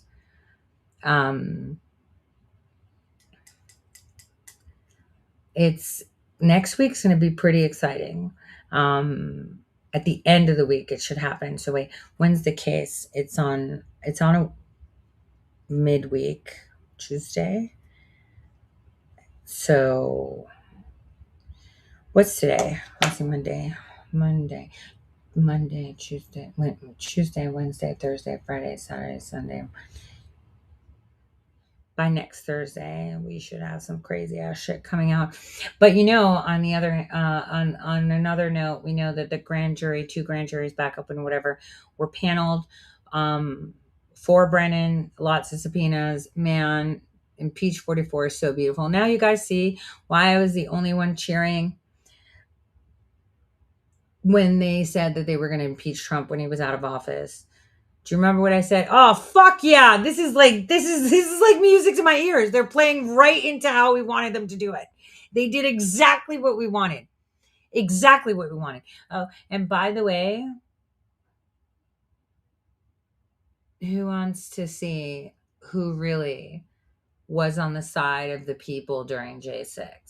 See, this J6 thing, everyone's starting to see Ali Akbar was actually placed to frame the president. And a lot of people surrounded them. They got duped. And rather than say, you know what, I got duped by this motherfucker, they kept their mouth shut. NDAs and all. Agency fractures. You know how that goes. But now we're seeing a lot of CIA assets have the same attorneys, the same circle, the same silence coming from the same circles. You guys should be paying attention to that stuff because that's kind of interesting. I mean, I already said what I had to say. I already told you guys who these people are, but I just said it. It's not my job to tell you how to think because the information has been there. So, seeing all this stuff coming out about Erica Kirk, and I'm like, how did they not find that before? I'm just still waiting to find out where the parents are. But anyway, that's weird. Everything's just weird right now. Okay. This is like coffee talk. This is weird. Everything is weird right now. Domestically, it's weird. We have a lot of these opportunist things coming up. Remember a few months ago, I told you there's going to be another shutdown. This one's going to be about immigration and ICE and the powers of federal government. And Schumer needs to shut the fuck up. And Elizabeth Warren's trying to take credit for shit that the president is doing. Love that he's capping credit card rates. But for those that use like benefits, you're not going to be getting benefits because those benefits that are enjoyed like from your, from your credit cards and stuff are because poorer people are paying higher interest rates. I'd actually like to see President Trump put a national cap on a total interest rate of capped at 6% for mortgages, because a lot of people had entered into the zone of, 4% from the bank, but then an additional this much percent, because volatility. And so if President Trump could put a federal cap for a year temporarily on mortgages at 6% for existing mortgages, holy shit, the market would be fucking insane, because we're about to hurt. It's going to hurt a little bit. These are dark times coming. It's going to hurt. And guys, I am so tired of seeing people on 4chan, okay, posturing as Americans, talking shit and pretending that they're some fucking secret sauce people. Bullshit. And the anonymous conglomerate, I wonder if they tie with that entity. I'm pretty sure they do. See, I really would like all of you to read my article that I wrote. It's on my Substack. It's on X. I'm really struggling with my website right now, so I'm sorry about that. But, and I'll put it up there. It's free on X, where I talk about the actual system you're fighting. You're not fighting the Schumer and the Schiff. These are just nodes that are, people that represent a small group.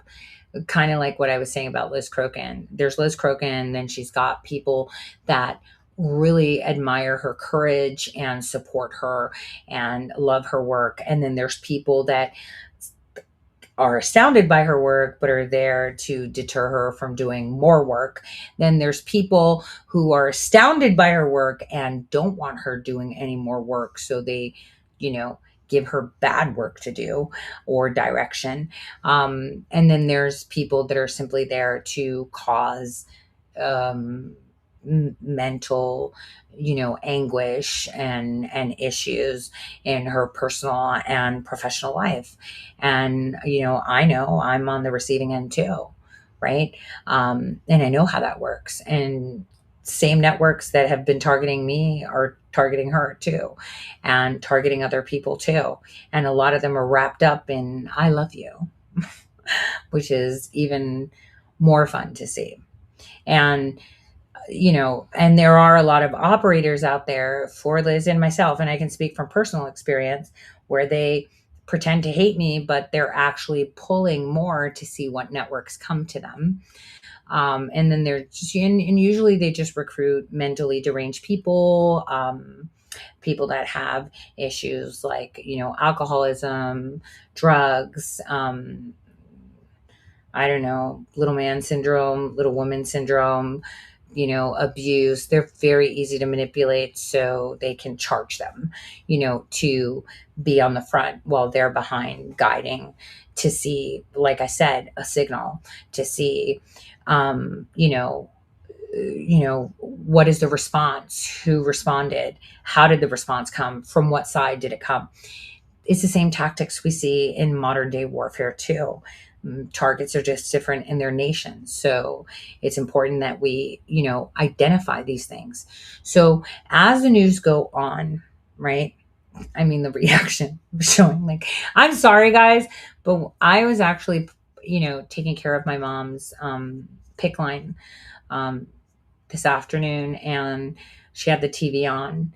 And as I was prepping the medication and, just sterilizing things on the screen, I see like this fleet of ships, and oh, here comes Big Bad Europe. I can't even say it with a straight face. Big Bad Europe coming to Greenland. And we're seizing. Wait, I think I have that video. Hold on. You got to see this. Where they're seizing a Russian oil tanker. Hold on. Let me see where it is. Give me a second. You know what? Until I find it, let me show you what's really going on in this world just for a hot minute. You should see this. Ready?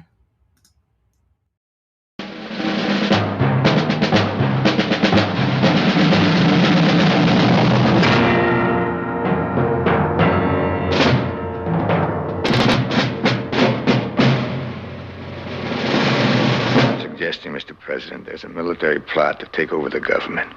This may occur sometime this coming Sunday. There are some who will say, it can never happen here. But this is the story of how it could happen. In 7 days of intrigue, of blackmail, of terror, an eternity of suspense.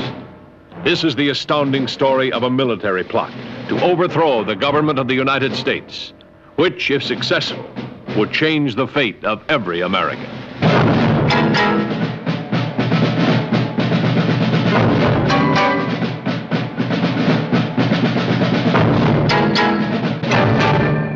You're a nightcrawler, Colonel. A peddler. You sell information. Are you sufficiently up on your Bible to know who Judas was? Yes, I know who Judas was. He was a man I worked for and admired until he disgraced the 4 stars on his uniform. 7 days in May, the first day, when a Marine colonel wondered who was inciting screaming mobs in Madison Square Garden.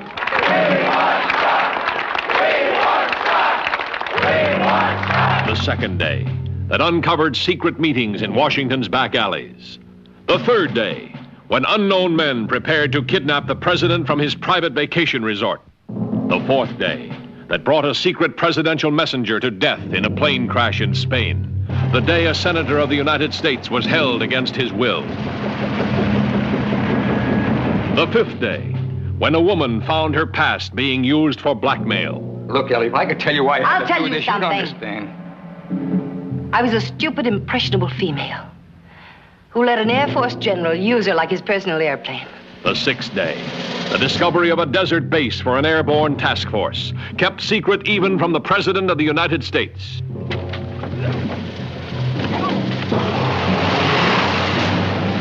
The seventh day, when the head of the Joint Chiefs of Staff dared the President of the United States to stop the conspiracy that couldn't be proved. You're not a weak sister, Mr. President. You're a criminally weak sister. You say I've duped the people, General. I built them. I've misled them. I've stripped them naked and made them defenseless. You accuse me of having lost their faith, deliberately and criminally shut my ears to the national voice. I do. Well, where the hell have you heard that voice, General? In freight elevators? In dark alleys? In secret places in the dead of night? How did that voice seep into a locked room full of conspirators? That's not where you hear the voice of the people, General, not in this republic. And I will not resign voluntarily. I'm going to fight you. And then we'll see which one of us the United States is willing to follow.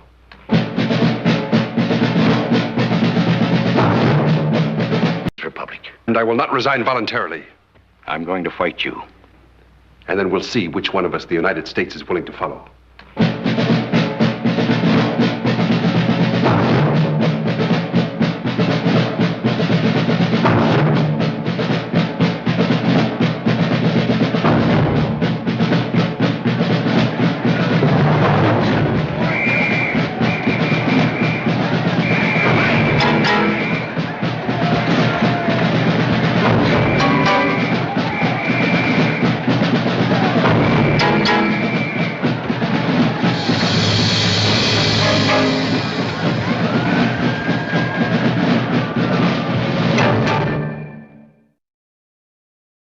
So basically, enjoy the show. I was looking for the damn clip, but I didn't find it. But I am going to play what the president had to say about Iran today. So I'd like you to take a listen to what he had to say.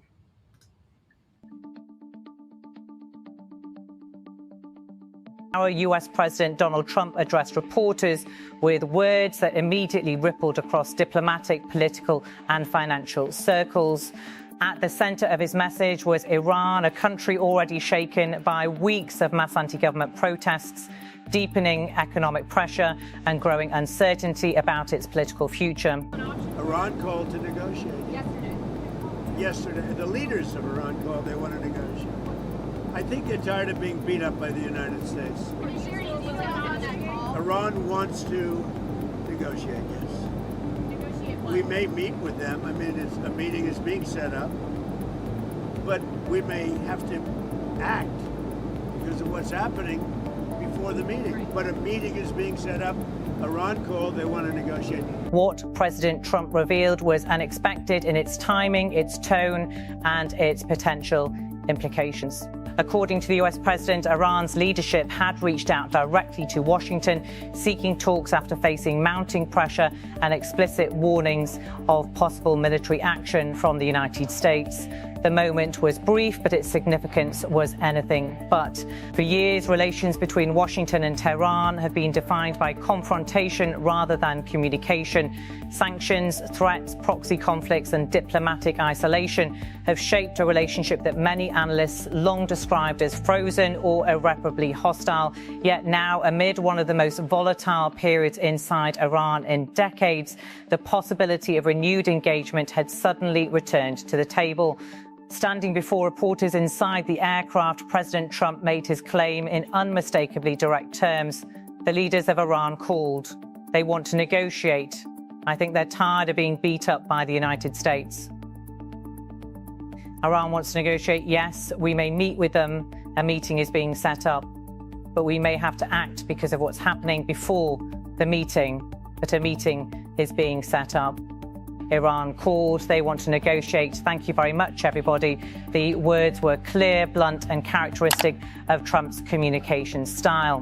But behind them lies a far more complex story, one shaped by domestic unrest in Iran, shifting regional dynamics, and a long history of mistrust between two nations whose rivalry has shaped Middle Eastern politics for more than 4 decades. Inside Iran, the situation remains deeply tense. Protests that erupted over economic hardship, political repression, and long-standing grievances have spread across multiple cities. Demonstrations have drawn participants from diverse social backgrounds, signaling frustration that goes beyond any single issue. Calls for reform, accountability, and change have echoed through streets, online platforms, and private conversations. So basically, our president is a peacemaker, and what he was referring to is the 25% tariff that he's putting on anyone that buys oil from them, because he wants to know that they're serious. They want to talk. He's like, all right, we'll talk. We'll keep the shit at bay. And like I said, we've got epistemic issues here because nobody knows what's real and not. And right now, the European Union is distracted in Greenland. Thank you. Right? They failed in Africa. China's busy doing China stuff, right? And like Trump said, China's going to do whatever they want with Taiwan. Kind of said that before, didn't I? So we've got issues in our hemisphere here that we're taking a look at. You know, the Colombian president, I think, is not drinking enough whiskey and doing way too much cocaine with the shit he's coming out. Bottom line is, you know, I see people saying, free the Iranian people, blah, blah, blah, blah, blah, blah, blah. And that's exactly what is happening. They have been under siege. Obama helped keep them under siege. Oh my God, I can't wait till that shit comes out. I can't wait. So on that note, I want to leave you guys with one thing, if anything. Have faith. Like, people struggle with faith. I do a lot. There's no way I don't struggle with my faith. Faith in God, faith in humanity, faith in just people doing the right thing because it is the right thing to do. You know, a lot of people, you know who I don't trust is atheists. Like, if you think that you're just here to exist for a hot minute, it means that you don't understand the whole purpose of the human experiment. And that is an issue for me. I think a lot more people should be talking about the 3-body problem. You haven't watched it, you should. If you don't like watching, you should read it. And you should kind of let that percolate for a little bit. I'm a little bit mad that Mossad is making our president look a little bit dumb sometimes. And they're doing that shit on purpose. But it's like, we should just shut that shit down. We should not be sharing intelligence with people at all. We should be more, you know, if I was in charge of that shit, I'd be like, no, we're not telling them shit. We don't need their shit because we could see everything. We have Space Force. We could read what you're reading and what Chinese, Oriental. I am so in love with those fucking shows. I'm not kidding you, because they literally take up half an hour, right? Maybe an hour per movie. And I'm loving understanding better the Oriental dynamic from the dynasties from them. And also the really hot Asian emperors. Like, what's going on there? I know they all didn't look good because they were bottlenecking and marrying each other. So they all had some form of Habsburg something, but the Asian version for sure, genetically. But watching those, it makes me even more, attuned and focused that I've started writing a intelligence sharing paper that I'm going to submit at some point when I'm done, to kind of reinforce new strategies on intelligence sharing in the AI era. Because everyone can breach your firewalls now. So how do you do that? How do you do that? And that's a problem too, because news travels instantaneously, because there are no physical borders on the internet. There are borders though, because as you know, governments can cease access to things. So those are considered borders. And this is why one of the most important conversations we should be having in 2026 is an Internet Bill of Rights. And it should be a global Internet Bill of Rights.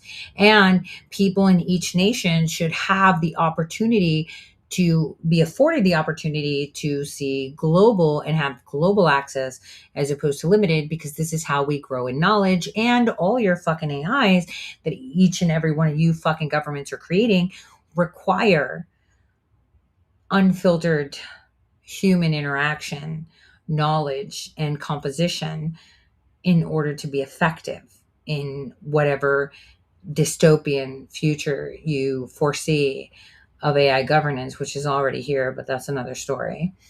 So, on that note, God bless. Have yourself a wonderful evening. And I'm off to see, let me see what the episode is called. The show is called. I'll tell you what it's called. Wei Yuan's. It's in Chinese. I'm telling you guys, I'm learning Chinese just from this. Wei Yuan's Emperor Strategy. It shows, so there's like 83 episodes, but each episode's like a minute. It's a long one. And so it shows like this chick who's part of like this border Chinese family member, daughter, who begs the Empress Dowager, which is usually the mother of the emperor that has more power than the emperor, because unbeknownst to many, they're very matriarchal, right? And she makes her an empress, and she is like eliminating all the people within the palace, but she's kind of hitting it off with the emperor too. So I'm kind of liking where it's going. And she's like, damn girl, what kind of op was that? Like, there's some serious, like, this is where you could see Chinese strategy. And even though the stories are a little bit repetitive, it actually shows different angles of strategies that have been used for eons by the Chinese in regards to warfare, manipulation, and also shows the true nature, which I observed in Chinese culture, of hierarchies and the disregard for human life when it comes to hard lines, which are always enforced. So, and one more fun thing. So all of you know, I've been on my peptide journey and it's helped a lot. Skin, energy, sleep, you name it. So I got an email saying that I am close to getting a second free ticket to the vacation spot that they offer people. Now, I don't make sales. You guys are making the sales. But you do buy with my name, but I'm just not like a seller. You know what I mean? But I do get points. So what I'm going to do is I'm going to make sure that, all the people that have purchased, using my link, I'm going to put it on a live, random raffle thing. The software that I use to stream has it. And one of you randomly, we're going on vacation in October to is it Cancun or something? So it's going to be pretty dope. And we'll go ziplining and shit. I've already arranged that I'm going to have someone at the house taking care of the pets. I'm actually going on vacay with someone random. So I'm totally excited about it, because I couldn't believe that that happened. Because I saw that, I think Michelle and other people over 6 months, I made like $400 without doing anything because other people are selling it. And you should be promoting it to other people because we want everyone to feel amazing, look amazing. So it's important that we do that self-care. And in an era where our food is practically poison, we're missing crucial elements for our vitality, methylene blue, all of these things really do play a role. And I know a lot of people kind of try to find alternate places to get these injectable peptides or the drops or whatever. I've actually checked all of them. And this one's FDA approved, and they're extremely careful in what they put, and they're local. You're not getting foreign medications. They're all compounded here with American products.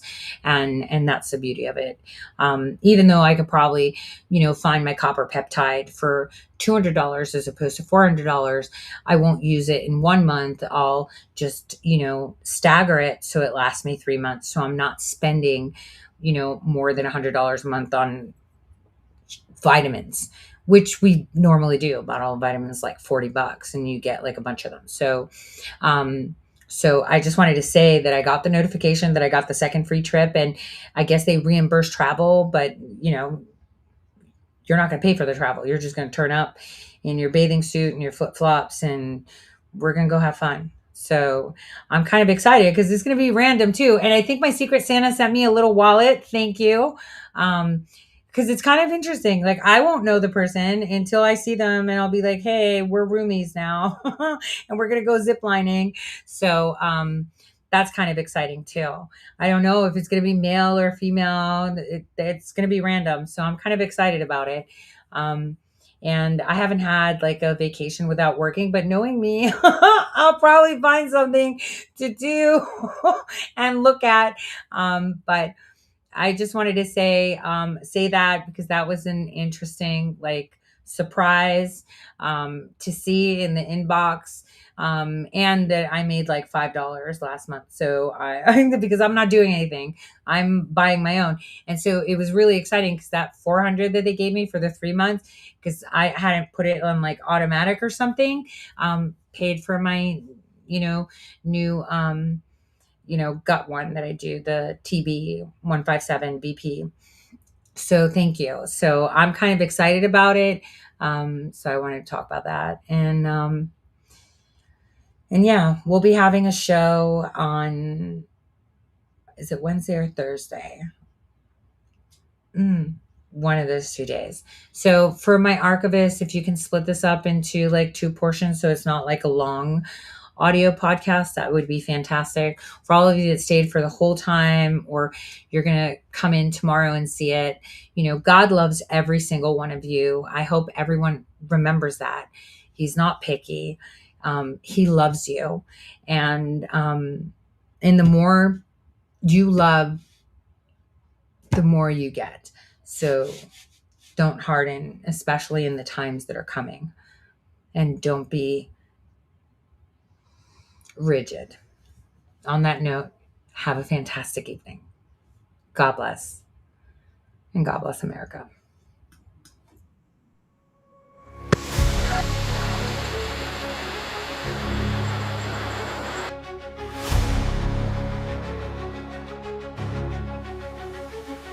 Woe unto those who spread and cheer a chasm among their brethren dear. Can you not see the beam in thine own eye before casting judgment from on high?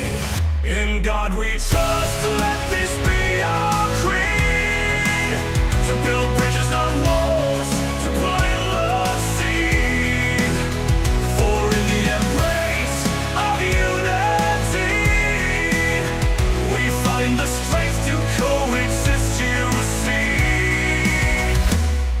Instead of seeking peace, you summon strife. You revel in chaos, you crave the fight. But there is but one race, the human race. And in unity's light lies our true might. In God we trust, let this be our creed, to build bridges not walls, to plant love seed, for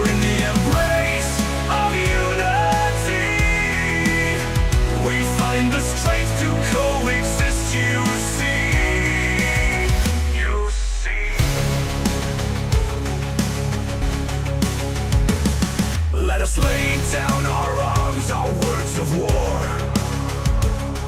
and seek the path of peace once more. For every soul, a brother, a sister. In the grand tapestry of life, we are all but one. You serve the schemes of those who profit from discord, from turmoil, from endless pain. But united we stand, divided we fall. In unity, we shatter the chain. In God we trust, let this be our creed. To build bridges, not walls, to plant love's seed. For in the embrace of unity, we find the strength to coexist, you see. You see. Guardian angels watch from above, guiding us with the wings of love. They whisper peace into our hearts and show us how to mend our parts.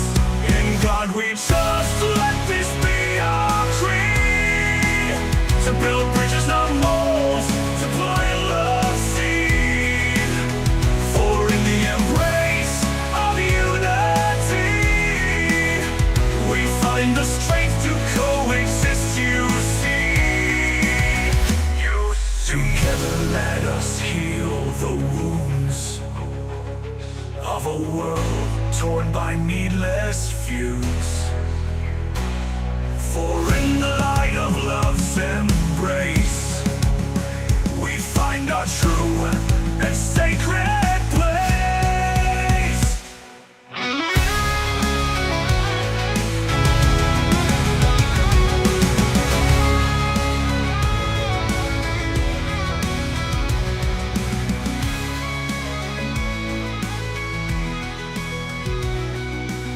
Together let us heal the wounds of a world torn by needless feuds. For in the light of love's embrace, we find our true and sacred place. In God we trust, let this be our creed. To build bridges, not walls, to plant love's seed. For in the embrace of unity, we find the strength to coexist, you see. You see.